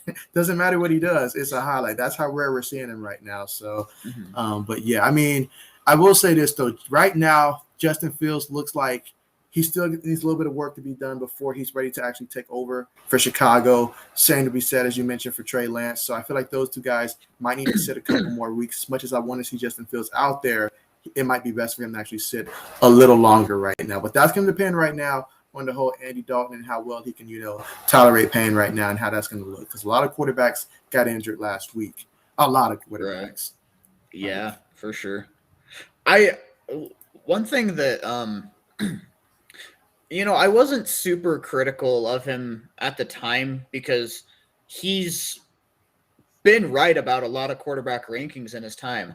Chris Sims, with his quarterback rankings, man, he hit the nail on the head. I mean, he said that Mac Jones and Zach Wilson are going to be the best quarterbacks in this class, and so far he's been damn right. I mean, Mac Jones has been nothing shy of incredible so far. So, yeah, let's get to some of Mike's comments here. All right. Let's start with this one here. Let's see. Mike says, the Sports Blitz. I know I put it up there 3 times already. He says, don't be too hard on yourself. How would you know Carr would pick this year to give up drinking? I mean, it wasn't Carr. It wasn't Carr I was worried about. It was the defense and the offensive line. But yeah. He says you're a Goff respecter. All right, let's see what you got next here. All right, so Mike says, okay, Jay, as week 2 comes to an end, which team needs Willis the most? I'm going to put it this way. If you ask Twitter will tell you that Atlanta needs him the most, okay? Because I keep seeing Matt Ryan name getting dragged through the streets up here. And I know I'm in Atlanta, but Twitter is just dragging him throughout the streets. So I'm going to say Atlanta's certainly a team that can, because I feel like Atlanta's about 2 years away. So I don't want to be a team next year that needs a quarterback. I really don't. I love what I'm seeing from Houston and Tyrod Taylor. My only question with him is, can he be consistently like this throughout the course of the season? And can he stop getting injured? Because my goodness, he keeps losing his job when he gets hurt. If he can stay healthy, I like what they got. I'm liking what I'm seeing from Detroit. So right now, Atlanta makes kind of like a lot of sense right now in terms of teams that really need a quarterback right now, someone like Willis. So definitely. But what do you think, Sports Blitz? Give me just a quick sec to think about that. There's a couple teams that I could name. I'm trying to think of my number one. This is got to be the fastest halftime I've ever seen. Oh, is it already over? Kickoff's about to happen, but go ahead, though. I might say the Giants. Ooh. Danny Dimes, he hasn't been throwing them dimes so far. That offense. It's just the nickname. Danny Dimes is because when he throws those punches in practice, he connects. That's what that's about. He's been working out. I'll say that. He's been working out. I will say, like, he's sneaky athletic and he knows how to scramble. That's good. But I just don't think he's that great as a passer right now. And I get he has a terrible offensive line, but yeah, I'm not a believer in Daniel Jones. Daniel Jones, to me, I think he has moments where he looks like he can be a passer, but then he'll fumble the ball too much, or either he'll have a costly interception at the worst time. He doesn't have that ability to elevate a team at a high level. That's what gets me about him. At this league, at this level, you've got to have that it factor about you to be able to elevate your team to the next level. And I don't think Daniel Jones possesses that for the Giants. Now, I know the Giant fans, they'll go to bat for him. I understand that. That's your guy. But he doesn't have that it factor, something like what you see from Tom Brady. A lot of quarterbacks don't have that. But you see it from a Tom Brady, or you see it from sometimes the old Aaron Rodgers, I'll say, because I don't know what's going on with the current one right now. But that remains to be seen. But, from guys like that, they have that it factor about him. And Daniel Jones, he didn't have that it factor to me. Yeah, for sure. He just has too many inconsistencies. Like, yeah, he'll make an amazing play and then completely just offset it with an interception or a fumble. Speaking of fumbles, Aaron Jones with a 3-yard carry on the play. I mean, if he dropped the ball, I wouldn't be mad, for fantasy purposes, I wouldn't be mad. Just saying. I mean, Green Bay can still recover it. I'm just saying. It'd be really nice if Aaron Rodgers could, throw a pick six and then, DeAndre Swift get like a 90-yard touchdown. That'd be incredible right now. All right, so 2nd and 7 right now for the Packers. On offense, they are, let's see. Rodgers takes a snap. He's looking. He throws it. Of course, he throws it to Jones. Why? Of course, he throws it to Jones. And that's a gain of about 10 yards on the play. So it's going to be 1st and 10 for the Packers at Green Bay's 26-yard line. Who do you have winning the MVP this season, this year, when it's all said and done? Who's your MVP favorite right now, or going to win it?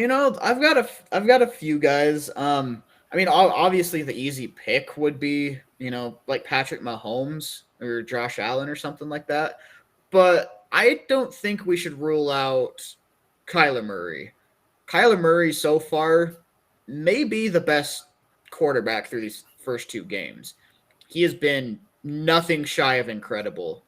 Yeah, he's got a couple interceptions in there, but he has been incredible. Tom Brady is up there too. I mean, 9 touchdowns through 2 games. That's insane too. So far I'd have Kyler Murray and Tom Brady leading it, but Patrick Mahomes is definitely in there as well. Yeah, I've got a little bit of a dark horse here. I'm starting to notice, again, Russell Wilson. It's just a matter of can he do this throughout the course of the season. He's always in the conversation until the last couple of weeks, and then he sort of fades off. So it'll be interesting to see. And what a sack by Detroit on that one. That'll be a loss of 10 yards on the play, bringing up 3rd and 12. But, yeah, obviously being able to see Russell Wilson, and can he have that success that he's used to having? He either starts off hot or either he gets hot, but can he do it throughout the course of the season and take that MVP award? Yeah, I think Russell Wilson, the thing is, like, I don't get why people still freak out so much about him playing well the first 8 games of the season, because he does always start out really hot and, leads the MVP votes, and then just second half of the season, Pete Carroll's, he he basically gets conservative with the ball and doesn't let it be explosive. Speaking of explosives, though, Aaron Rodgers with the deep ball for 50 yards, taking it to the Detroit 26-yard line. My goodness. Rodgers is back, guys. I'm starting to really regret not starting him in my fantasy football league, guys. That might just actually cost me this week. Oh, man, because if Jones gets a couple more yards, it's a wrap, guys. I need some help out there, guys. I need for you guys to tell Green Bay, take out Aaron Jones for the rest of this game. Just sit him. Run A.J. Dillon. That's all you need. We've got a Detroit player down. Medical staff is looking at him. Looks like a defensive back. But yeah, so Green Bay, 5 plays, 61 yards, 2 minutes and 40 seconds off the clock on this drive, and they got a 1st and 10 at the Detroit's 26-yard line. Third quarter, 12 minutes, 20 seconds to go here in the third quarter. Yeah, that Rodgers to Adams connection is insane. We've seen it a lot. Man. It really is. Let's see. Mike says, "Dear life, please do me a solid and let the Panthers play the Patriots." They do play each other this year. You guys don't want to see that. You guys don't want to see that. I'm telling you, when the sports Blitz is having the Carolina Panthers play, he sort of loses it, guys. So we're concerned if he goes crazy during the game. I get weird, man. So. Yeah, I mean, I don't know. I'll try to control myself, when we do the Panthers Texans game, and we'll from there see if it's going to be good enough to do the Panthers and Patriots game. Let's see. Would it be possible to get Senior Cheesehead on the stream? Well, you know what they say. Anything is possible. Rockers is 91. Yep, bet. Let's see. Derek Carr's been doing good the first 2 games. He has, and that's what's been one of the more impressive things that really has me reevaluating where I had these Raiders this year, because I mean, I know the first game they did tremendous. They should have won that one, and actually they did win that one against the Ravens. Now the Ravens, they did drop the ball on that one, but they made up for it against the Chiefs. It's like the Ravens won the one that they should have lost, and they lost the one they should have won. But it all works out at the end of the day. But yeah, the Raiders going down to Pittsburgh, that's no easy place to go down there and play. And they did it without Josh Jacobs in the game. They were still able to go down there and get a big win. So yeah, I'm really excited to see what these Raiders are going to do. Now, it's a tough division, so they have to win the close games. That's what hurt them last year when they played Miami, and then, Fitzmagic went to work on them. Yeah, that cost them last year. But this year, it's going to be a different story, I'm telling you. They're not going to let that happen. They're playing with a lot of heart out there. They are for sure. Yeah, I've definitely had to hear it from all the Raiders fans. Well, it's a long season, a lot can change. True. Let's see. Abstract says he fell asleep listening to music. All right, 1st and 10. Let's see. Rodgers up under center. Receiver in motion. Hands it to Jones again. And Jones gains about 3 yards on the play. Every time he carries the ball, I have to check my thing now because it's just so close. Oh, man. He's got 27 points in my league already. If he gets 3 more, it's a wrap, guys. Don't let that happen. That's why I need you guys to press the thumbs up button here. Maybe if we get enough thumbs up, maybe it'll help the Choice defense go out there and stop Aaron Jones from running the ball, guys.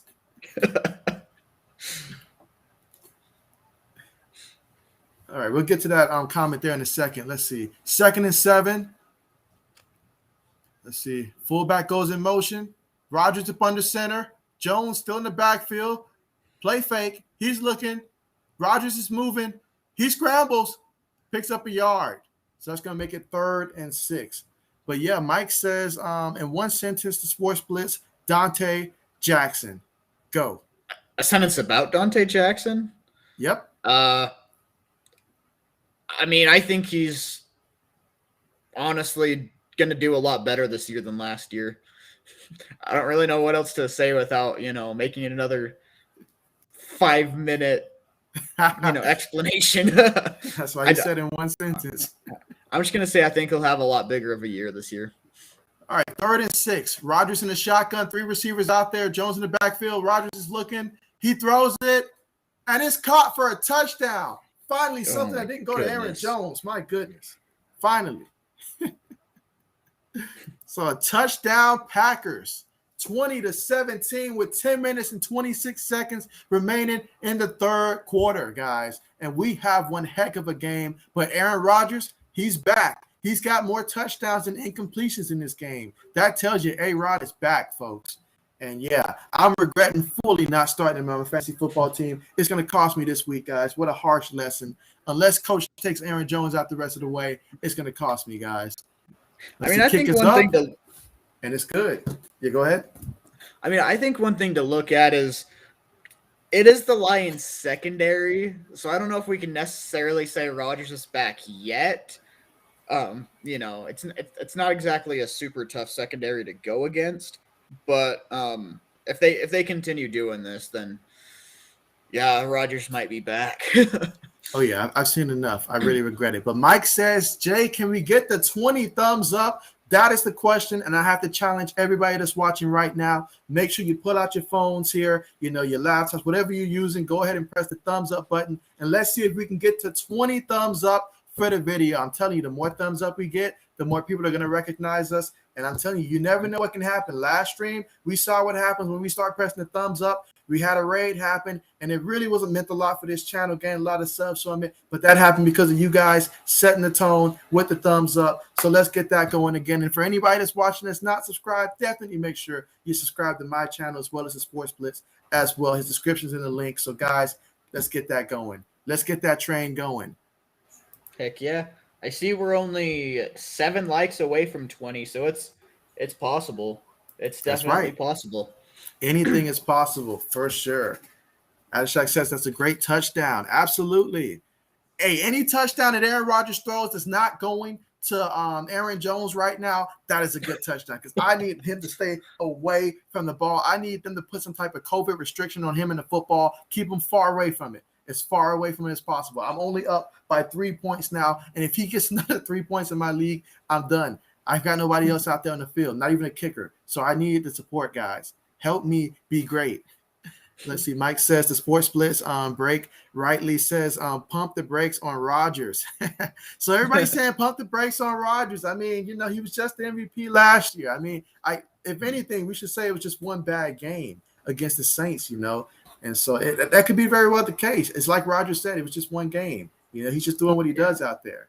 I wish the coach would stop running Aaron Jones, though. I mean, just give it up. Hey, give somebody else a carry. I miss Jamal Williams now. So he can come there and get some of those carries, man.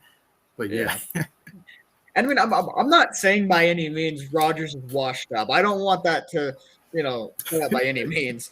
But, after a bad performance, and he's had a couple pretty bad throws in this game. And it is the Lions. I just say we got to give it a little bit more time, if you ask me. But absolutely. And let's see. Mike says, "Dang Panthers roster." He says, "How about Shaq Thompson?" I'll leave this one to you. I've never seen Shaq play this well. He has been a dog so far this year. I've never seen him play this well. It's been exciting. Absolutely. Panthers are one of those teams to definitely keep an eye out for this year, guys. For sure. They're still showing that. But can Detroit keep it going? I mean, both of these offenses going back and forth, back and forth, back and forth. Can Detroit go out there and get another touchdown here and keep this amazing game going? And I mean, every primetime game that we pick, guys, that's what's helping my streams out so much is the fact that every game that we're covering has been a great game so far. Meanwhile, Goff in the shotgun hands it off to – no, he's going to keep it. Goff is going to keep it and run. Hockenson throws a block, and Goff picks up 17 yards on the run. Quarterback keeper. I guess he was watching Sunday Night Football as well and saw how Lamar Jackson made it look so easy. He said, "I'm going to do it, coach." And it worked out for him. 17 yards. Look at that. He's trying to improve his speed on Madden. I don't know what it is because I don't see nobody playing with Detroit on Madden, but still. How many more wins do you think it's going to take before people start playing with Detroit on Madden online? That's the question.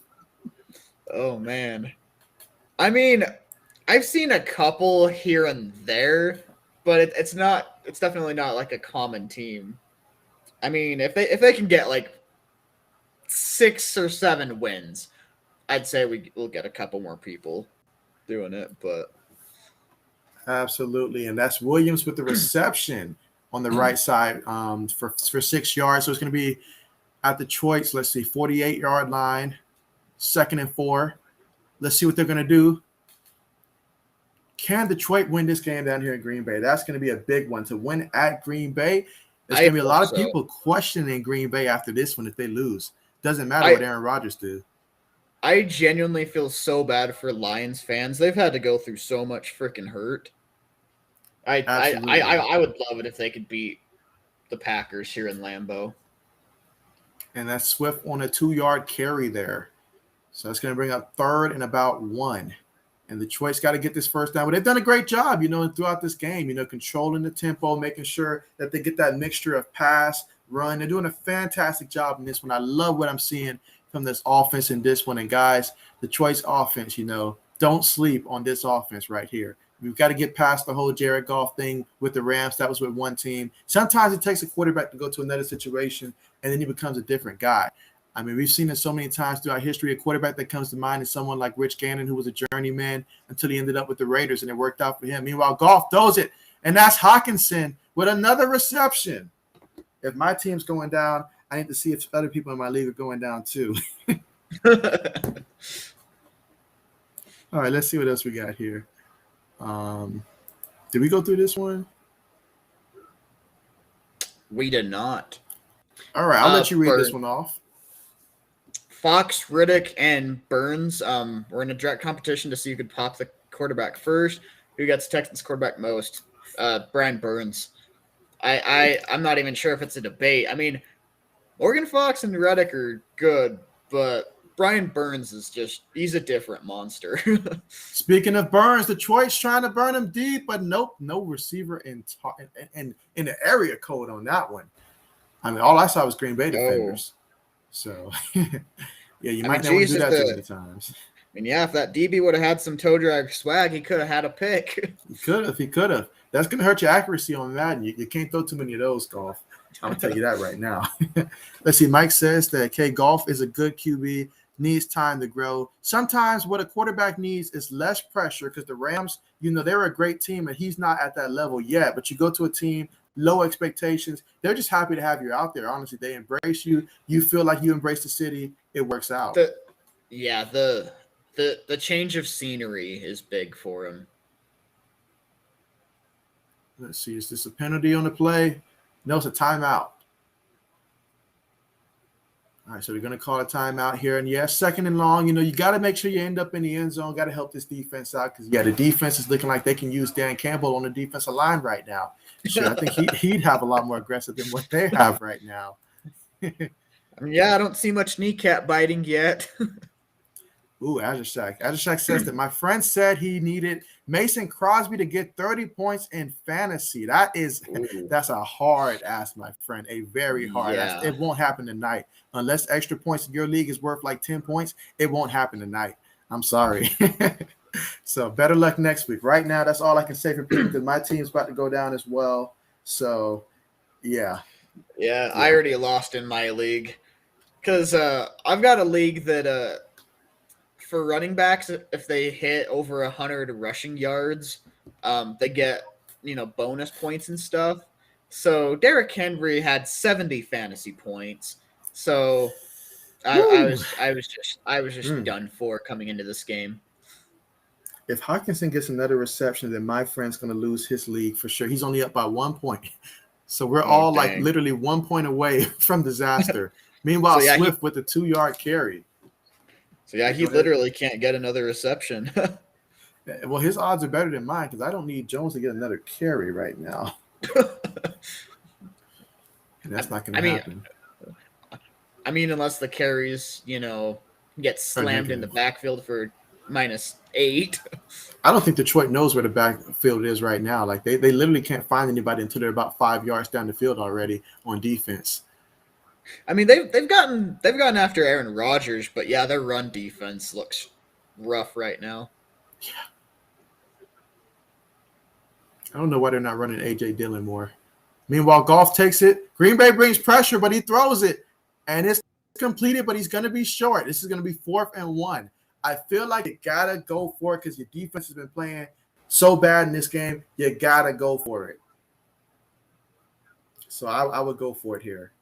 Is that a Monroe St. Brown? I think it was. No, that was actually I think it was Cephas with the reception. Was it Cephas? Yeah. I thought Cephas was number 81. Maybe I'm wrong. No, he's 87. I saw him right there. Okay. Yeah, these receivers for Detroit, they confuse me from time to time. But it's 4th and 1 at the 26. Goff takes a snap. He's looking. He throws it. Incomplete. Incomplete. Cephas with the drop. And honestly, if he would have just thrown that hook route that the tight end ran in the seam, I mean he could have had it right there. He was open. Yeah. Goff needs to go through his progressions a little bit better.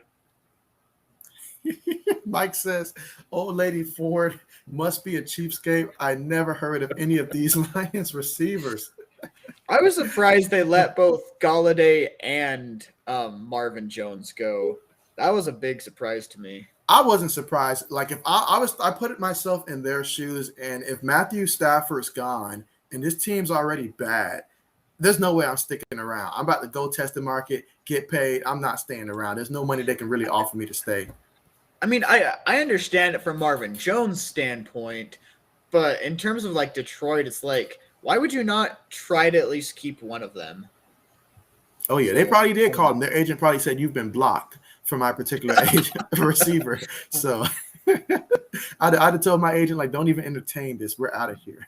So Mike says, everyone, let's root again. Jay Friend.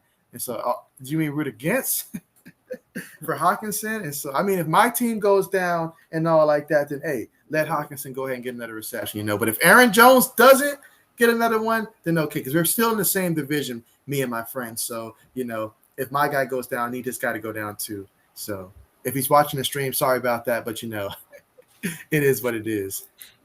You see, Mike says, last night my parting words for you, Jay, was gonna be losers kids, go for it. Hey, every time I say go for it, I think about that, like what would Mike say? He'd say go for it. I'm really sorry if you guys can hear that outside noise. There was some truck that decided to start revving their engine right outside my window. I was about to say, like, are you in Detroit right now, the Motor City and all like that? Get it?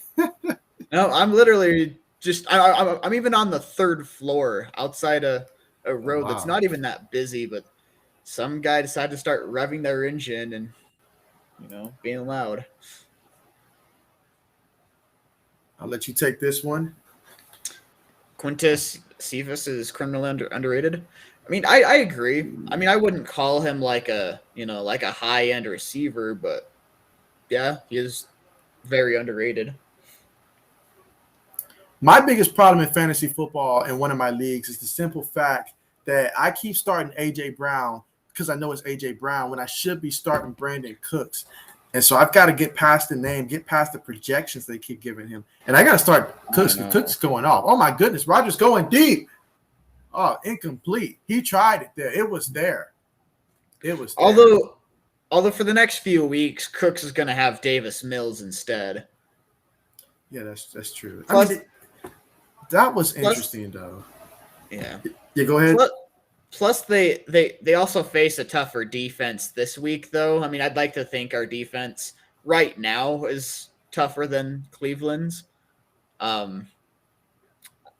With Davis Mills back there, I wouldn't expect Brandon Cooks to have a huge game. Oh yeah. Oh, don't do it. Get him in the backfield. They got him. They finally figured out how to get in the backfield here. They got him in the backfield. Can they keep this up? A loss of 4 yards. Let's see what I do for my fantasy team here. I'm sorry, guys, but I have to win one of these because I played this guy in 2 leagues. He blew me out in the other league. I need this. Rodgers is looking. He's going deep, and it's caught by Cobbs. It's a flag. It's got to be on the offense, right? It's got to be on the offense. Bring it back. I need probably holding on offense. But even if Green Bay is losing, though, they're still going to keep Jones in because they don't have Williams. So this is going to be a tough one here. Yeah, I would think it'd probably be offensive holding. Defense of too many on the field. How do you let that happen, Detroit? Too many men on the field. I asked them to do one thing. I guess they need that extra person to stop the run.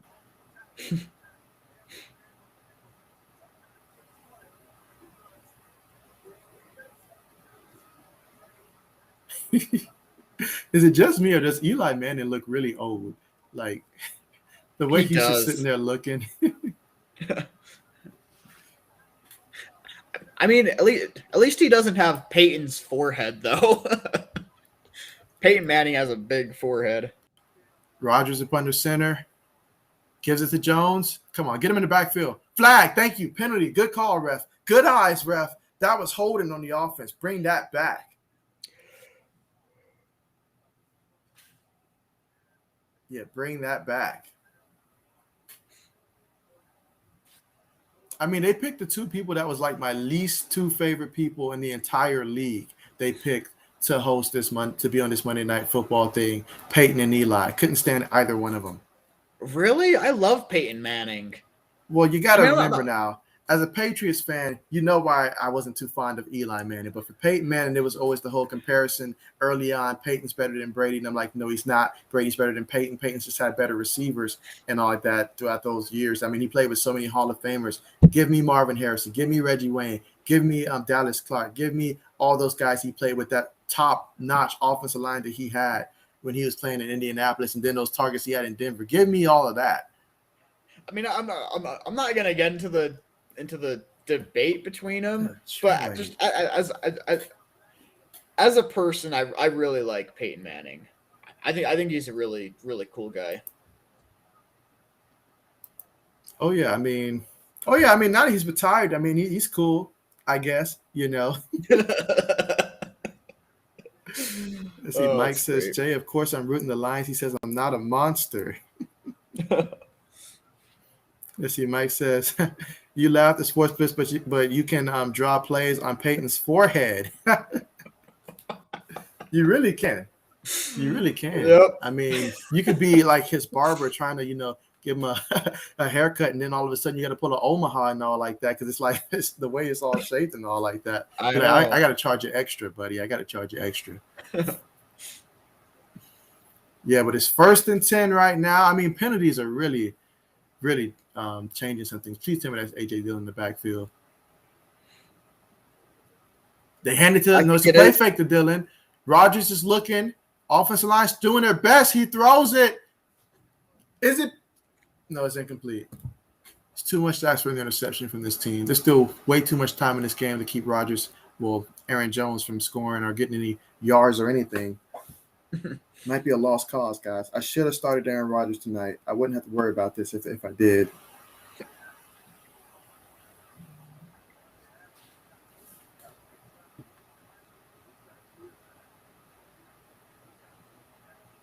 I need Aaron Jones to fumble the ball. That's what I need.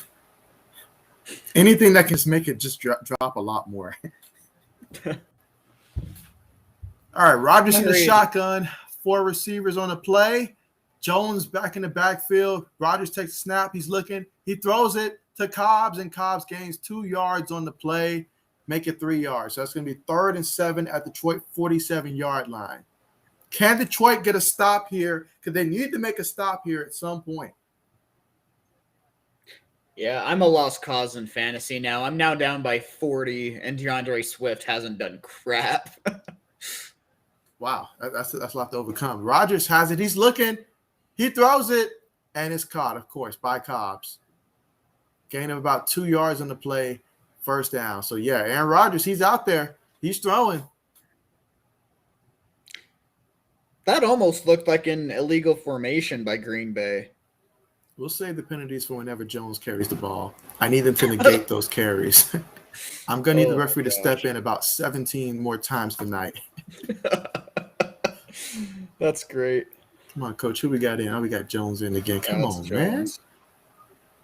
Why can't the Eagles make these decisions when I'm starting Miles Sanders and stick with Sanders? They won't do it, though. All right. Aaron Rodgers up under center, throws it, and it's caught by Adams, of course. And Adams with the 5-yard gain.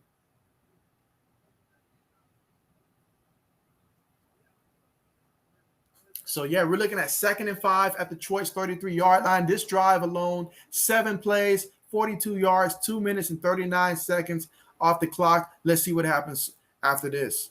2nd and 5. And Mike says, will someone please pop Rodgers? His mother is worse than Luigi's mustache. That's a good one. That's a good one. Yeah, his hair is disgusting. 2nd and 5. Takes it. He's looking.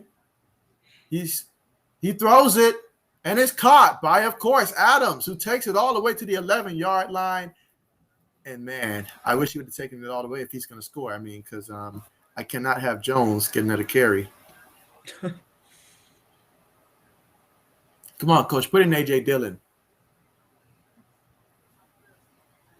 Do you guys remember the last couple of passes that Peyton Manning threw in the NFL? They looked like ducks that were being shot out the sky. Like, it was terrible. Like, just absolutely terrible. Yeah, he did definitely see a big drop off his last year or two in the NFL.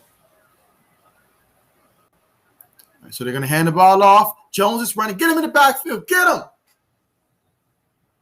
Gain of like too many yards on that one. But a penalty. Good job. I said we're saving the penalties for this one. And make sure anybody that hasn't done it already that you guys press the thumbs up. I'm telling you, we appreciate the support, and we're trying to get the 20 thumbs up for this video. And if you haven't subscribed to either one of our channels, make sure that you do so as well. We produce a lot of sports content, guys. A lot of sport content coming your way to keep you up to date. Between the two of us, you will not find information get through the cracks that we haven't covered. So you're definitely going to want to make sure you do that for sure. Hell yeah. And Adashak says, LOL, Luigi mustache. 1st and 20. Let's see. Mike says evidence NFL is rigged. Peyton last year, duck season. Yeah, talk about duck hunting. I know, 1st and 20. Let's see. Rodgers takes it. He fakes it. He's looking. He's on the move. He's trying to raise a penalty. So he goes out of bounds, but there's a penalty on the play. Another one. So let's see what the penalty is going to be. It might actually be holding on the defense. I mean, I'm assuming that's what it is since the camera is showing a defensive player like that. So I'm assuming.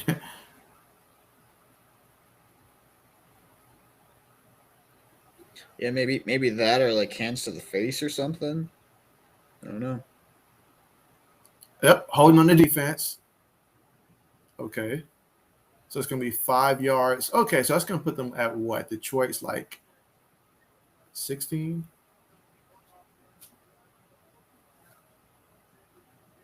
Come on, Alex Anal Zone.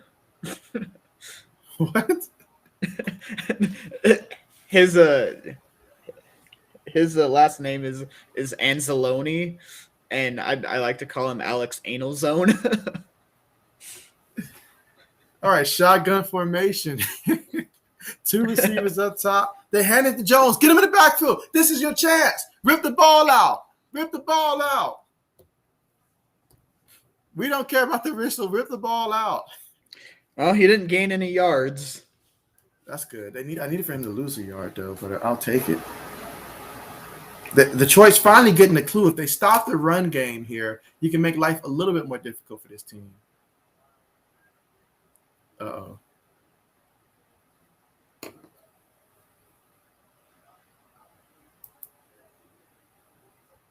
Man, I would love it so much if Detroit picked him off right here. I would love it if Detroit won this game. Let's see, there's 3 receivers up top. Rodgers, shotgun. He's looking, throws it to Jones, and Jones gets in the end zone. Touchdown for the Packers. No penalties. I'm still looking. Anything, refs? Nothing. That's it, guys. That's a wrap. That's all. That's the last life my fantasy football team had. It's a wrap. It was nice while it lasted. Oh, man. So now I'm losing by 4. Yeah, it's a wrap. There's no coming back from that. Aaron Jones did it. Dang, man. And it's my fault because I got Aaron Rodgers on my bench. I should have started him. But we all make decisions. Meanwhile, extra point is up and it's good. So the Packers are up 28-17 with just 7 seconds remaining to go here in the third quarter.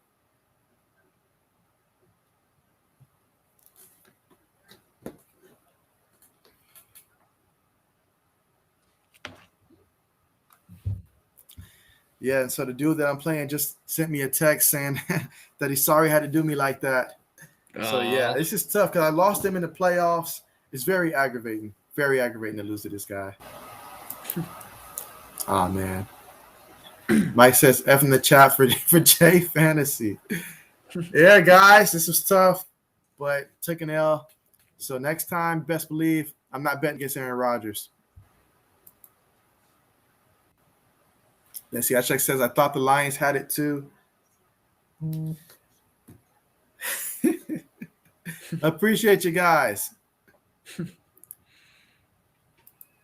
All right, so I guess while we have a commercial. So yeah, Sports Blitz, tell us what has been something along your YouTube journey that, like, when you first got started, it took you a while to figure it out, but once you figured it out, you're like, oh man, I wish I knew this earlier, or just something like that for the people that may be watching that might have aspirations of starting their own YouTube channel. Two big things actually. Main thing that can be applied to any YouTube channel is consistency. I've had a couple like really big breaks from YouTube. Then I needed, that I wasn't consistent and just didn't have the drive to do it. And then the other thing is, once I started doing specifically NFL news is when I really started gaining subscribers. I mean, I've been doing predictions for quite a while, but once I started with the news and stuff, that was, when it started kind of taking off. Okay, and tell everybody, when did you start? Like, when did you post your first YouTube video, and what was that? Was that a prediction video? My first YouTube video ever on this channel, it might have actually been the 2019 Panthers prediction, if I'm not mistaken. Yep, it was Carolina Panthers 2019 record prediction. Nice. Okay, And nice. I mean, yeah, the quality on it was terrible. Like, I didn't even know about the record predictor website. I just pulled up like a Word document or whatever and just did like W and L next to every game. It was bad. Hey, we all got to start somewhere. But you've been on YouTube for like 3 years now, right? Yeah. So. But yeah, that first season, after like week 2 or 3 in the NFL, I took like a 6-month break, came back and started doing the 2020 predictions. That didn't last super long either. Took actually about a full year of break. Actually, that one was bad. And then I'm back, and I'm here to stay. That's what I say. No more breaks coming up, right? Nope. I'm going to stay. Goff up under center, fumbles it. What in the world's going on? Green Bay's got it. Not only are they trying to make me lose, now they're trying to embarrass my fantasy team, y'all. My goodness. We couldn't even end out the third quarter with Detroit with the ball. Man, I was even hyping up Frank Ragnow, too. This might have been a Goff thing, honestly. Maybe.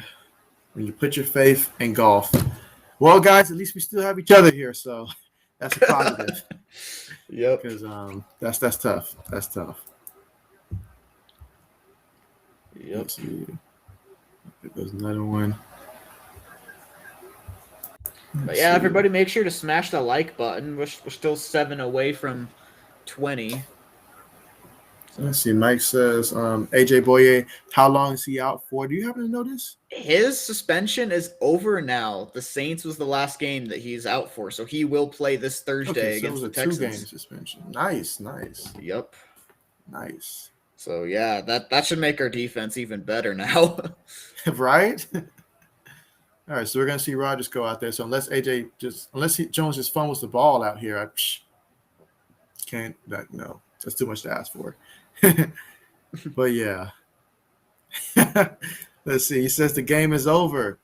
Hey, they gave us 3 quarters, right? So, well, not even 3 full quarters, but they gave us 3 quarters. So I don't see the defense for Detroit stopping them at all. So yeah, No, I don't either. This was tough. Well, they had a good first half. Absolutely. So, but yeah, so when you first started off on YouTube, though, did you intend on doing like all the NFL teams, or were you trying to strictly start off with the Panthers and then you eventually decided to expand to every team? Yeah, I was planning on doing all teams actually. I really just wanted to start doing, record predictions just so it'd be like documented and stuff, and wanted to see if I enjoyed it, and I really did enjoy it. I had a few videos, do fairly well. So, I started out with the NFC South, and then just kind of went through my division. And yeah, like once, I want to say it was like once week 2 or so hit, I didn't know what to post about. I didn't have the energy or, push to keep making a lot of videos. So yeah, I just took that break. But no, I'm definitely glad I'm back. I've really enjoyed it, being back. Okay, nice, excellent. And so, yeah, I'm not sure if I shared, my journey so far, but I guess since Detroit's going to give up on us out here, I'll go ahead and start elaborating about myself. But yeah, so I started like my YouTube journey started like last year's December. And so it really hit like after Christmas, because I spent that whole first couple of weeks of December doing some research, watching some other YouTubers, trying to get an idea, first of all, of what type of channel were I going to do. I knew it was going to be sports related, but I wasn't sure if I was going to do a Patriots only channel, if I was going to do an Ohio State only channel, if I was going to do a football only channel. It wasn't until after I got started that eventually I was like, you know what? I might want to extend to basketball as well, so that when football news starts getting slow, I'll have basketball news as well. Because as you said, thinking about stuff to post about, that challenge, that does come. But since we're doing sport news, we don't have to spend a lot of time thinking about stuff to post. When I first got started, I would stay up literally from like 12 at night all the way to sometimes, I remember one time I said it's about 9, 10 a.m. in the morning to get a video up, to try to get it up before the start of the game, and then get upset because YouTube took forever to upload the long video I had, and it didn't get uploaded until an hour after kickoff. And so I'd be like, all that work, and nobody's going to care about it now. And so, but kept at it. That's rough. Kept researching, found a quicker way to start getting stuff up there. And so, yeah, absolutely. Meanwhile, Rodgers, now he wants to throw the ball. Gets the first down. They're at the 9-yard line here, at Detroit's 9-yard line. And so if Aaron Rodgers gets a touchdown here, guys, I mean, that's a wrap. I think we can say that's a wrap. Yeah, I don't think they'll come back being down 18. No. No, I mean, Goff is not on that Lamar Jackson type comeback type stuff, so no. I was surprised he came back. I didn't think the Ravens could come back, them being a, mostly run first type of team, but they impressed me. They came back and won. So first and goal. Go ahead. Yeah, that definitely changed my power rankings that I'll be dropping tomorrow. Nice. Are there any questions that any of you would have for like any of us in terms of just maybe something along the lines of our YouTube journey, or just any questions specifically? Because I know it's not every day that we get to talk about this. And so while it looks like the Packers, and we're all going against the Packers right now, or trying to take care of business, now's the time to put those questions in there and let us get to it. So definitely, if you think of something, let us know. I think we got a good one coming up here. I'll let you tackle this one. Not Bill this one, but the next one. This one. Oh. I wonder if Rodgers is still dating smoking hot Danica Patrick. Actually, maybe. No. They broke up. He's actually engaged to, I forget her name, but she's an actress. I saw her on I forget what it's like, All American. It's like this teenage thing, but yeah, he's engaged with a girl that he was only dating for like a few months, if that, and he got engaged to her. And so Yeah, Yeah. I had heard a while back that he got engaged, but I didn't know if it was to the same woman or not. Because I didn't hear that he broke up with Danica Patrick. Yeah, because the way it happened, he moved on so quick. Like, I'm embarrassed for her. Like, he basically made it seem like she just was someone that he just like could not stand being around at that point. And it seems like he wasn't the only one, because she's going to be extremely difficult when it comes to like the next person she picks, all that stuff, blah blah blah. So yeah, but Aaron Rodgers, he seems happy right now, like legit happy. So I'm happy for him. Yeah. Yeah. And Detroit's still committing penalties. They're committed to committing penalties out there on defense. I will say that. That's it. I'll go ahead and jump to that comment there. That's who he's with right there. So Shailene Woodley? I'm not sure I know who that even is. okay, you might have to do a quick Google. I know I did not know her actual name. I just know a couple of shows I've seen her on. And so yeah, I'm happy for him though. Happy for him. Let's see. Do you guys think that the Bengals quarterback is overrated? If you asking me that after the performance I saw against Chicago, it's hard to say anything other than that. But I still believe in Joe Burrow. I think he just had a bad game, so I still believe in him. And quite frankly, to be overrated, you got to be, I guess, considered a top tier quarterback, and I don't think he's up there at all right now. So, but I do like his potential still. So I still believe in Joe Burrow. Yeah, I would definitely agree. I wouldn't call him overrated or anything yet. I think he's been performing how he should. I get that was kind of a bad game, but he also made a lot of really good throws. So yeah, speaking of so the Packers, they Jones again. I mean, they're just really trying to embarrass my team out there. well, you already lost, so let's go ahead and just pile it on. Exactly. Yep. But as Mike says, he said, how would it feel to be 6 away from 20 thumbs up?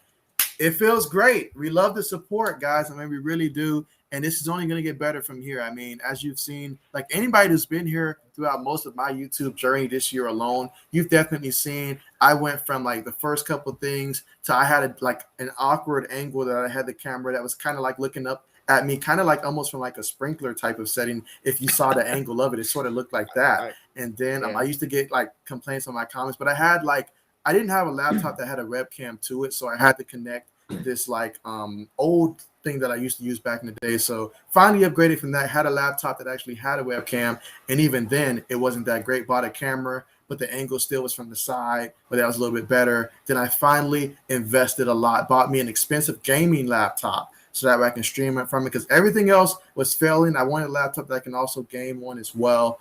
And yeah, so finally the progress. And you guys saw the background as well. I was really searching so hard to find that background. I remember I reached out to one YouTuber, I won't say his name, trying to ask him how he did his backgrounds and stuff. He just blew me off and all like that. And so I was like, all right, I'll just research it, figure it out on my own. And I finally came across how to get the backgrounds like this. And so it's been great. It's been great. Yeah, that's awesome. Let's see. You say going to bed, got work in the morning. Have a great time. Hey, thank you so much for joining the stream. Glad to have you here. Understand we got work in the morning. And hey, I definitely understand if the Lions gave up in this one, then hey, I certainly can't blame you for going to bed early on this one as well. But thank you so much for coming through. Appreciate your support. And see you next time. Remember, Thursday is going to be the next stream, and it's going to be on the Sports Blitz channel. So definitely make sure that you have that there. As long as you're subscribed, you'll be good. You'll get that notification when he sets up the stream. But appreciate you. Yeah. Thanks for hanging out. Let's see. Jared Goff Goofball is my new favorite NFL nickname. That's funny. Nice. But by the way, I just Shaq, what was Justin Fields' final stats at the end of the day in that game for Chicago? Because I know he finished it. I know he turned it over with that pick six. Was it a pick six or? I don't know if it was a pick six, but I know it was an interception though. I don't know his rushing stats, but his passing stats were 6 of 13 for 60 yards, 0 TDs, 1 pick. Okay. Bad. I don't know why I remember specifically that stat line, but yeah, I remember looking at it and being like, oh, that's not very good. Okay. What is your favorite type of videos to post about? I really enjoy my record predictions. I know a lot of people get mad at me if I don't have them going the exact record they think, but I really enjoy those. Um, but I would definitely say the news videos are a lot easier and quicker to upload, and they tend to get more, views and attention. So, there's good to both. Um, I don't think I'm going to be able to keep up doing the Madden Sims. They're What? they're They're so they're just popular though. they're just too damn long. I don't have the time to, you know. I just don't have the time to do it. And I mean, yeah, I'm getting a good amount of watch time, just not getting the subs from it. So Got to read this one from Mike. He said, for the record, the guy that blew off Jay was PD Pie. I'll say this though, the guy who blew me off though, he's probably got the top, I think in my opinion, the top amount of followers that I've seen so far on YouTube in terms of sports streams and stuff. And so I know he read my message because it was on LinkedIn. It said read. I mean, not LinkedIn, on Instagram, but then he just like completely blew me off after that. So I was like, all right, screw this guy. I'll unsubscribe my one subscribe that I have. But hey, you should after the stream DM me and let me know who that was. I wonder if it's the guy I'm thinking of. You probably are, but definitely will. Definitely. Yeah. Let's see. Mike says, in his defense, you started out as the Lions of the YouTube. Soon you'll be the Bills, who are the best. Oh my Appreciate gosh. that, Mike. But you're right about that. You're right about that. I started from the bottom, no doubt about it. I remember when I first made my channel and I was thinking oh man, I know I should be asking my friends, to subscribe to me. But I was like, a part of me was I want them to see it when it's good. I don't want them to see the struggle, while I've got no subscribers in case I fail or in case this doesn't work out, So I had to really tell myself look, you got to do it and just trust that as long as you put in the work, good things are going to happen. And so yeah, that was actually why I didn't really start promoting my account to my personal friends and stuff until I hit 500 subs, because I feel like at that point you're you can at least say, okay, this might work out, this is going well. So absolutely.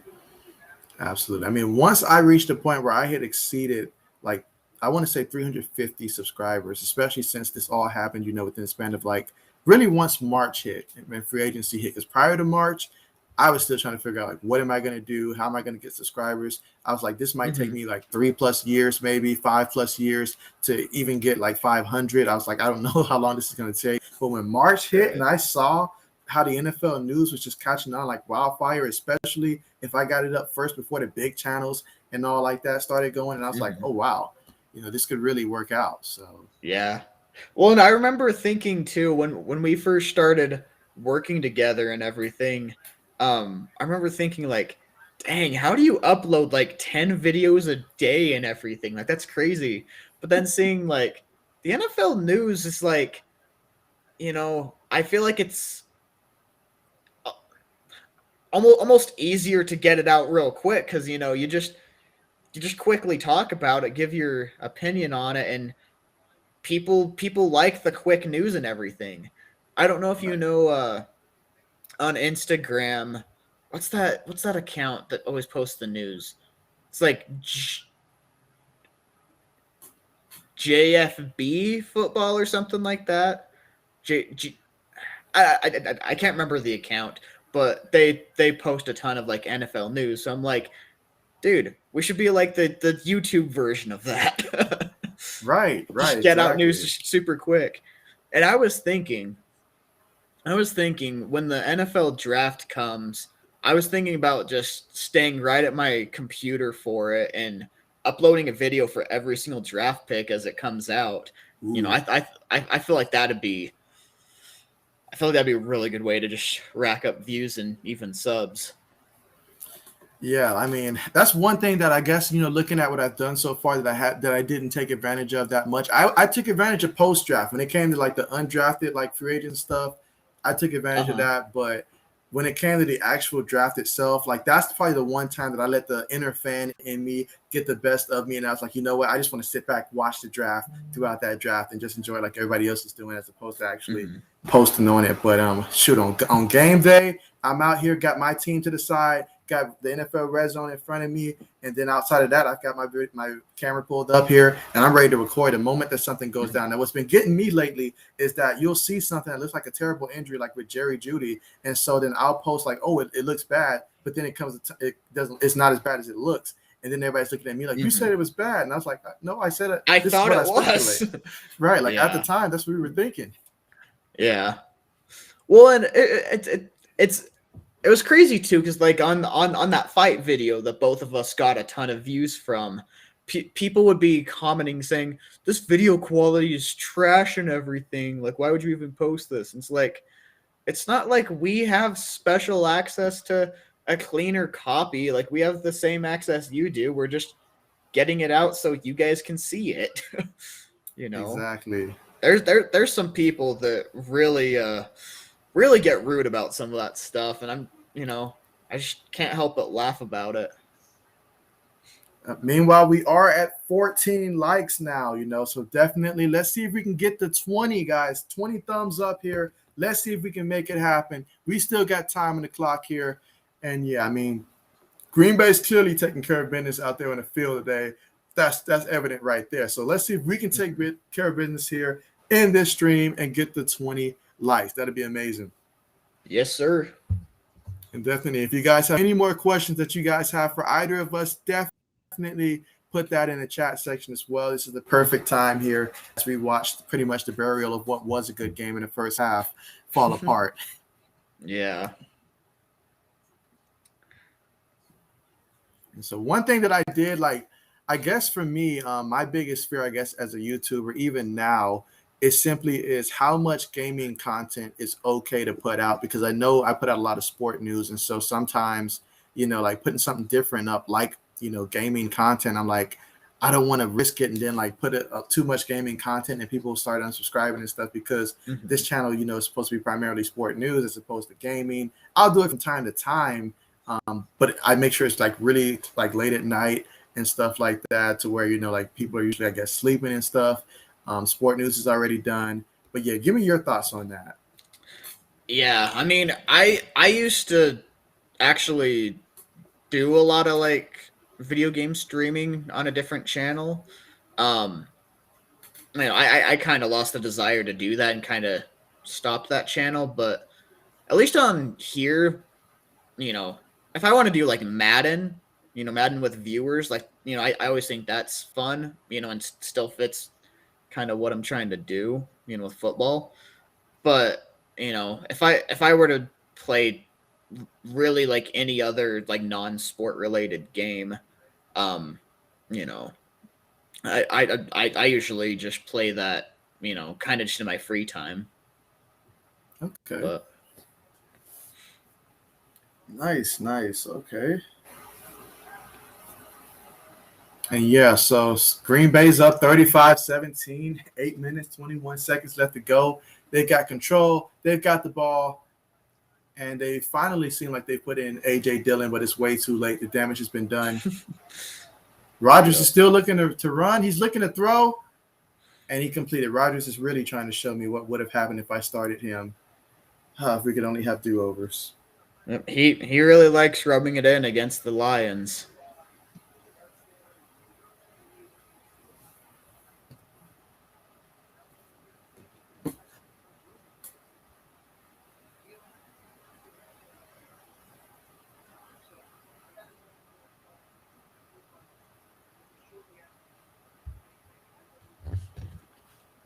That's weird. The NFL app just like paused for me and stopped showing the game. Yeah, they're like, look, we've got work in the morning. We'll call it a day. A.J. Dillon with a nice 8-yard carry on that one, showing some fight to him. I really think that later on as the season goes on, A.J. Dillon could really be a big force for Green Bay in that offense. Just his size and stuff like that. He can be a force. I remember watching him in that playoff game against, was it the Bucks? It may have been the Bucks. AJ Dillon looked like a force to be reckoned with. Like he looked good. Like he looked like a freaking bulldozer back there. But they just haven't given him the opportunities this year. True, but I think that's going to change later on, especially once the weather gets cold. I think he's the kind of back that you want to have when the weather gets cold, for sure. In that backfield, look at him. He's got nice sideline catching right there. Look at him. Let's see. Yeah, he's a big running back. Let's see. Adishak says the Lions choked. RIP. Yeah, I mean, they got our hopes up. You know, everybody's over there rooting for them. We're like, oh, man, we've got another great game. The NFL's doing an amazing job with these scheduling. And then here we go. And now we're back to where we were before. Yep, you got to feel for Lions fans, man. They've been through so much freaking hurt. Oh, yeah. Oh, yeah. For them, Calvin Johnson, you know, waste of all that talent. Barry Sanders as well. Mm-hmm. On the bright side, I really am a big believer in Dan Campbell. I really like the guy. I think he'll be able to figure out how to turn this around.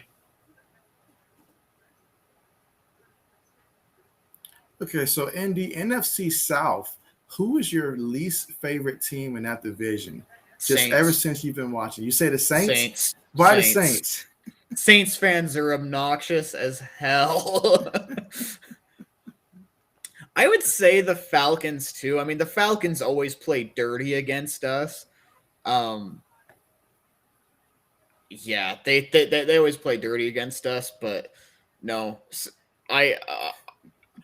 if I could choose a team to win between the Saints and the Falcons, I'd choose the Falcons because the Saints fans are they're so annoying. Like you have no idea how good that win yesterday felt. I got one Saints fan. I do. And so, yeah, like he was basically talking to how the Saints were going to win about like 12, 13 games this year and all like that. And I was like, just slow your roll. Let's see what happens. It was a good game, good win against the Packers, but let's see what happens, you know? So yeah, I understand that. For me, it's Jets.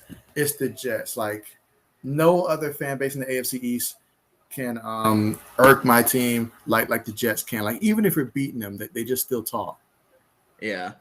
I've had my fair share of bad experiences with Dolphins fans personally. I've seen a lot of Dolphins fans being pretty obnoxious and pretty rude and stuff. I think Mike would agree with you. Yeah. I mean there's some Jets fans. Yeah, I've seen a few Jets fans that have been obnoxious. But yeah, there's that. I will say back in the NFC South, like all of like the loyal, you know, like long time Bucks fans, I haven't really had a big problem with. They've been cool. But ever since they got Tom Brady and have been really winning a lot of games, you've seen all the bandwagons come out and they've been annoying. The bandwagon, you can tell which ones are the bandwagon ones too, and they've been so annoying. But like I know what you mean. But yeah, the ones that you can tell have been fans for a long time, I don't have any problem with. They've been great. Absolutely. I had a friend of mine, and like I remember when Tampa, like the moment Tom Brady got to Tampa, and he was like, he's a Buccaneers fan. I looked at him funny. I was like, I've known you for like 4 or 5 years now. I've never heard you once mention Tampa Bay at all throughout football season.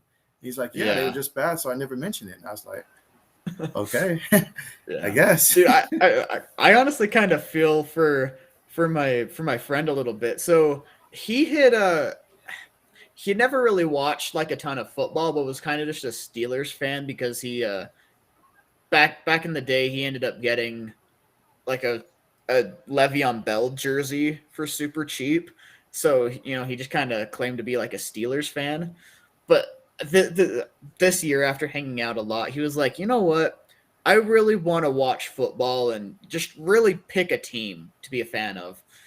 So his way to pick a team was he basically put all of the teams on a wheel and then kept spinning and doing like an elimination thing, and whoever is the last team standing is his team. Wow. And he got the Kansas City Chiefs. So he's a Chiefs fan now. Wow. So I know a lot of people are going to be like, "You're a bandwagon fan," and he'll be like, "No, it wasn't even like that." But Wow. yeah, it was just crazy luck. I would have came up with another way to come up with who I was going to root for. Yeah, I Can't was let like, fate decide like that. yeah, I was like, dude, you should just come over to my place for a lot of games, and maybe I'll convert you to a Panthers fan. Yeah, I mean, rather have that than just end up a Chief fan like that.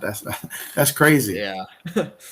I mean, it's better than just seeing Patrick Mahomes and immediately being like, "Oh yeah, they're the best. I'm gonna root for them." It's better than that, but Yeah. still, really bad timing. What year was your favorite Carolina Panthers roster?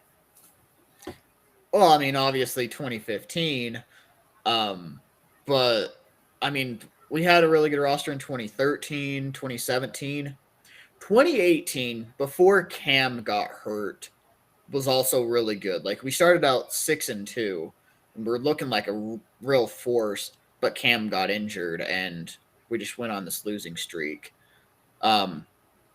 This year I'd say is the best roster we've had, honestly, probably since 2015. Like I really like our roster right now. Like Okay, it's been a while since I've been truly excited for Panthers games like this. Oh, we got a new chat from Mike. Yeah, Mike says good observation. Jay, he says Tampa Bay fans have always been like, "You a Bucks? What? What? Who told you that? Who told you that?" Exactly. Like, because I had to call him out for it because I was like, I've known you for 5 years now. We always talk football. It always comes up. We're always talking fantasy football. I was like, I never once heard you mention remotely anything Tampa Bay, not even Jameis Winston once, Mike Evans, none of those guys, like I really, like, I feel like I don't even know you right now when it comes to sports. Like, you're a Buccaneers fan? I was like, you can't be. You can't be. It was kind of like that right when the Browns got Odell Beckham Jr. Because that was when everybody was like, "Oh, this team's like going to the Super Bowl and stuff," and you saw all of the bandwagon Browns fans come out, and after that season, I felt like it humbled a lot of guys, and the bandwagons disappeared and went to the Bucks this year. But Yeah, absolutely, man. I mean, when I think of the Panthers, though, like first time I remember when the Panthers made it to the Super Bowl versus the Patriots, and of course, me being a Patriot fan, I remember that time, me being so young, and then just really, I could not have taken a loss in the Super Bowl that year at all. But just that game particularly was so close. You had your Steve Smith and company on one side, Musa Muhammad as well on the other side. You had your Julius Peppers, Jake Delhomme, and which, I mean, he was definitely an underrated quarterback when it came to for the Panthers and how much he deeply cared about the organization. I remember when he found out that he was leaving and how emotional he was up there. He really cared about the team. You guys all, I think that was Greg Olsen part of that team as well, or did he come later on? I think he came to us in 2012, I believe. Oh, then way later on. No, he Way wouldn't have been later part on. of that team. Yeah. Yeah, but those guys that they had back then, I mean, that was a good roster right there. Like they came so close to winning the Super Bowl that year, a lot closer than against the Broncos when it came for the Panthers there. So that's definitely a roster that I would recall. If I was talking about my favorite Panthers roster, it would have to be that one right there. They even had Rod Smith, and everybody remembers him from the XFL and all like that, returning kicks and stuff. So they had a little bit of everything back there. Yeah, for sure. Yeah, no, I don't know. I've really enjoyed the season so far this year. There's been a lot of really good games. Even aside from Panthers games, like there's been so many games I've really enjoyed. And Mike it's been a good season. Mike says, Miami fans, I told you Mike would say Miami. He says, remember, they're always obnoxious. You kind hardly ask them if they're looking good. They square up and throw hands. Yep. I will say this though, like I feel like when I first started my channel, I had probably a little bit more Dolphin fans. Meanwhile, Jared Goff is scrambling, just trying to rack up those yards for somebody's fantasy team. Oh my goodness. But yeah, Dolphin fans, they were very harsh. They did not like the fact early on when the whole Deshaun Watson rumor started. Before they found out about the whole cases off the field, they were not too fond of Deshaun Watson going to Miami. They wanted to stick with Tua for some reason. I couldn't understand it and all like that, but maybe they knew something I didn't know back then. I was pissed when I heard that news too, because before then the Panthers were actually the favorite to land Deshaun Watson, and we were like super aggressive with trade offers. And then we heard that news, and I'm like, "You've got to be kidding me! You've got to be kidding me!" And then we got Sam Darnold, and I was like, I don't know how to feel about this. But as I started watching more film, I'm like, the dude's got talent. I mean, bad coaching, bad pieces around him. He has talent. And right now, there's not another guy I'd want to be my quarterback right now. I really like Sam Darnold right now. So you're telling me if they offered you guys a straight up trade in terms of Sam Darnold for any other quarterback in the league, whether we're talking Josh Allen, whether we're talking Patrick Mahomes, any of those, there's no other quarterback you rather have than Sam Darnold right now. Mahomes would be hard to decline, maybe, but the money they're paying him would be hard to also be able to pay like Brian Burns and DJ Moore and Hassan Reddick and guys like that. So ultimately, I think it'd be best for the team to keep Sam Darnold. Ooh. I think he can, and like, he hasn't even reached his prime. Like, the dude's only 24. He just barely turned 24. The dude's nowhere near his prime yet. So, yeah, I feel comfortable with him. I think he's going to keep getting better every week. Okay. I mean, I'm not going to immediately say he's a top 10 quarterback or anything like that, but he's been serviceable, and I think he'll keep improving. I really do. Let's see. Mike says, great call, you two, but corporate been breathing down my neck looking to make cuts. I need to grab Z's later. Hey, take care, Mike. Thank you so much for coming through, man. Take care. Have a great night. Take care, man. Understand what it's like. Monday Night Football. We have the whole week to go, but that's all right because we're trying to get closer and closer to really Thursday for Thursday Night Football and all like that. But, yeah, appreciate you for coming through, and you take care. Yep, have a good night, man. Oh, yeah. So the Aaron Rodgers, can they please just run the ball? This has been pretty bad. Some of us got to sulk about our fantasy teams. I've got two fantasy teams that haven't won a game yet so far this year. And then my one that I did win, they lost this week. So it's a long, long fantasy day for me. I expected that I was going to win, but they keep giving the ball to Aaron Jones. Dude, did you just see that stat? Aaron Rodgers is perfect this half. 16-16. To think I could have started him. I don't even want to look at my fantasy bench right now, but I'm going to look at it and see what could have been. Aaron Rodgers could have won me this league. I need to bounce back next week in fantasy because that's even in my money league. So I'll be 1-1 now. Yeah, I'm staring at 0-2. Oh man, this is not a good look. Back. If I don't keep this, if I don't improve, guys, I'm gonna end up the first pick of next year's draft. That's not a good thing. Oh gosh. Wow, somebody already picked up Cephas. What fantasy app do you use? I use Yahoo Fantasy. Okay. Yeah, all three of mine are on Yahoo. Okay. I'm in 5 total leagues. I've got my main one on. Well, I've got 3 of them, which is my money league, on the NFL fantasy app. I like that one the most. But then I've also got one on ESPN with just random people.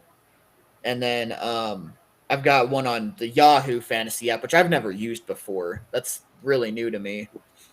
I've got one on there with people from like the YouTube gaming community that, I used to know really well when I streamed as well. Okay, nice. So I see Green Bay's about to punt. It's 4th and 2. Still 3 minutes and 12 seconds remaining to go in this game. There's not going to be a return. Oh, there is. That was Takes it to almost the blocked. 10. That was real close We to could have being used blocked. that. Could have used that. Yep. I can't believe that Detroit, like their offense was looking so good early in this game, and then they just like faded off towards the end. I know. They just completely shut down.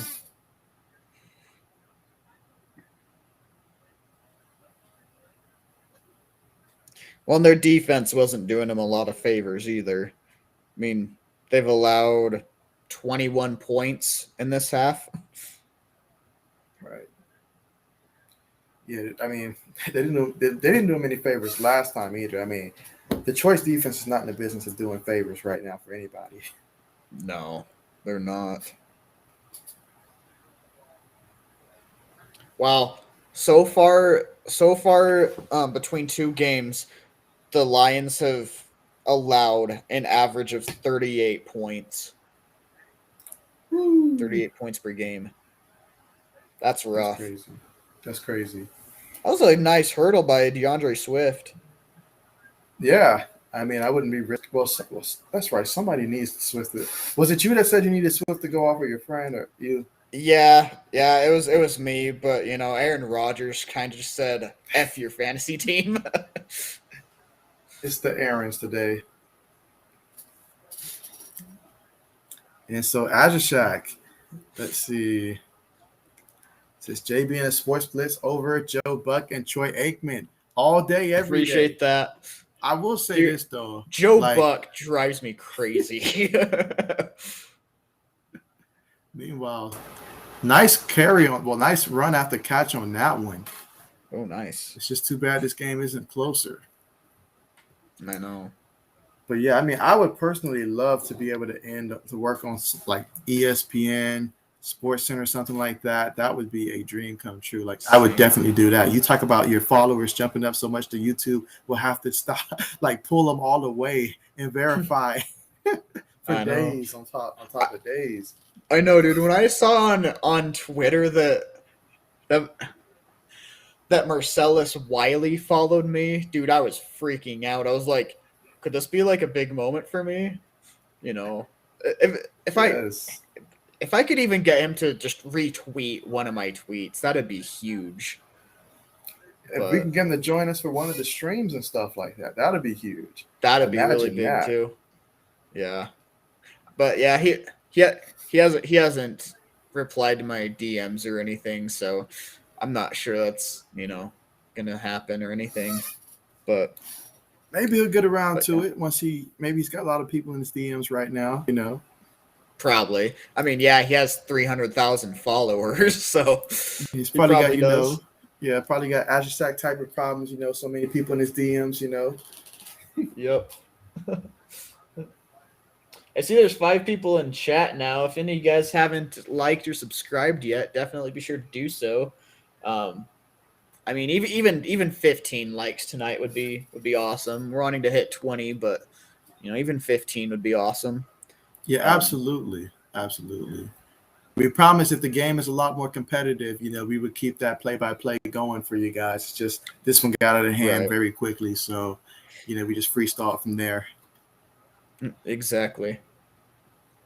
Also, if you haven't already, again, make sure to subscribe to both of us. Thursday night games will be on my channel.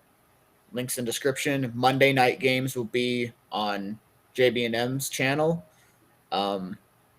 Sunday night games, I may or may not be here. That'll kind of just be like a play-by-ear type of thing.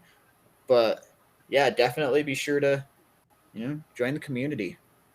Absolutely. And in addition to those, I also do college football on Saturdays. I typically go for the earlier games, like early in the day. So definitely check those out. And once we get college basketball and the NBA started as well, you guys are going to be seeing, I'm probably going to be streaming probably about 5 times a night. So when that happens, I'll probably have to remove Sunday Night Football, but then I'll be adding probably on Tuesdays, maybe NBA, college hoops, maybe on a Wednesday, or just depend on where the good games are for college basketball. That might be more flexible. But yeah, guys, it's going to be a lot of streams. It's going to be coming up. So that's why I always say it. Make sure you guys are subscribed to the channel if you're not already, and make sure you press that thumbs up button. both me, the Sports Blitz. Show us some love here, some support here on our journey to 1,000 subscribers. We've both been working very hard, and we're going to continue to keep working hard for you guys. So we appreciate you guys and all the support. Yeah, if any of you guys are Ohio State Buckeye fans, JB&M's your guy. You know, he'll be there for the play-by-plays. Exactly. I wish I could solve the Buckeye problems for them right now, but that's an entirely different thing. I mean, if you want to convince Justin Fields to go back to college, we'll let that pass. We'll let that pass. We won't do that to him. Not sure if I did this already, but Teddy, thank you so much for joining the stream, man. Glad to have you here, man. You said that you were 15. Yeah, glad to have you here. We appreciate that. Absolutely. And if you guys have any questions for us, right now I know the game's been already pretty much decided here, but if you guys have any questions, definitely let us know in the live chat section for sure. We're more than happy to answer questions that you guys have for either of us or both of us. Definitely now is the time. And if you really get a lot of questions coming in, then maybe we can spend a couple more minutes answering those questions. So definitely start getting those questions in for sure, guys, as we appreciate you guys there for coming to this game. I mean, if you're here, we know it's because you're here to support us, and we appreciate it right now, for sure.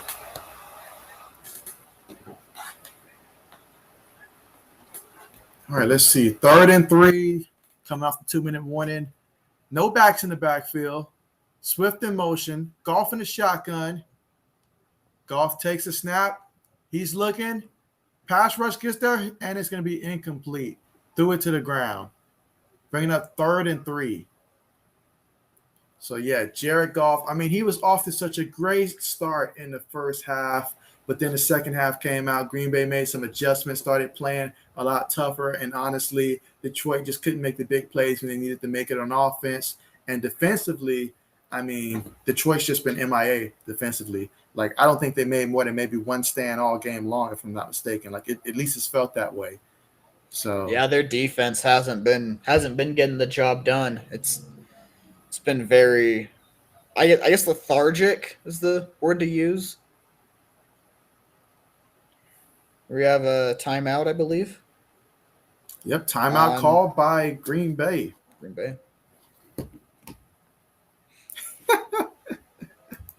And Ajashak asked the question that I was thinking. He says, why is Green Bay calling timeout? They about to rush it up in here and stat pad.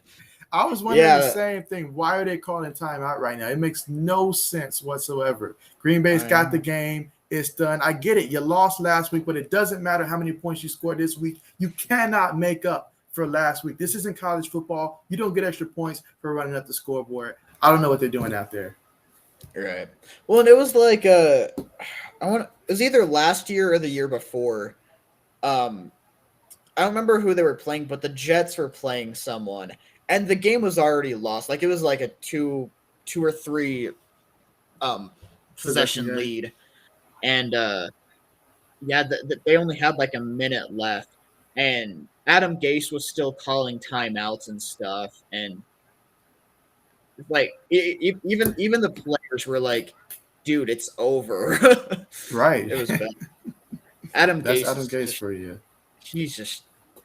It blows my mind that he was even able to be a head coach in the first place. Right, but better yet, twice in a row. I know. And now he's an assistant coach in high school. Absolutely. But yeah, guys, I see that there's a good amount of people here. So definitely, if you haven't pressed that thumbs up button already, guys, make sure that you guys do press it. We appreciate the support, guys. And so the goal for this has been to reach 20 thumbs up in this one. Can we make that happen here? I think we still got enough people to make that happen, and that would really be appreciated if you guys help us get that much more closer to that. And also with the subscriptions as well, definitely make sure you guys are subscribed to the channel. Yep, we're 5 away. We can do it. Oh, and Jordan Love's out there taking a knee. He's taking a knee. That's it. Why did they send Jordan? Why did they send Jordan Love out there for the victory formation? Simply to protect those who started Aaron Rodgers from losing any points. For the negative 1 yard. Yes. For some people, that's make it or break it. I mean, I would highly doubt that Matt LaFleur cares about fantasy teams. Very true. Yeah, so this game's a wrap. Yeah, it's been a real fun one though. Appreciate you having me on Thursday night, guys. That Panthers Texans game will be on my channel. I'm gonna try to contain myself. I'm gonna try not to flip out too much, but I get crazy during Panthers games, so come prepared. You should be good. You should be good because Davis Mills, I'm anticipating to be the starter, so shouldn't have too much to worry about in terms of your Panthers taking care of business, I don't think. I mean, I'm not worried about us taking care of business. I'm saying, like, I'll probably be getting, like, hyped and yelling because we're dominating. That's what the people want. That's what the people want. Yep. All right, so this one is a game, and so we thank you guys so much for tuning in for this one. It's been great. It's been real. One more time, make sure you guys are subscribed to the channel because in addition to live streams, we do cover sport news as well, live. So go ahead and press the subscribe button. Check out the Sports Blitz. I've got his stream link at the bottom. Well, his link to the channel at the bottom of the stream. So definitely make sure that you guys do check out both, subscribe to both. And we're about to go ahead and end it here because it is Monday night, and so some of us got to work in the morning. And definitely understand that, but definitely appreciate you guys so much for coming through. And with that being said, we're about to sign off. Now, any last words you got? I was just thinking, do you think we should maybe try to find someone to send a quick raid to? We've only got 3 people, but you think we should attempt to find a raid? I think we can save that for next time here. I do have an appointment after this one here. I got a couple channels I'm trying to grow outside of this one here. So time is everything. No worries. But yeah, appreciate you guys. Yeah, thank you so much for coming through. Glad you were able to get the antenna thing figured out there. That was big. Well, I did, and I just watched it on my phone, so That's right. Yeah, that was rough. Yeah, but absolutely, guys. Thank you guys so much. Take care. Have a great night, and see you guys next time. Peace.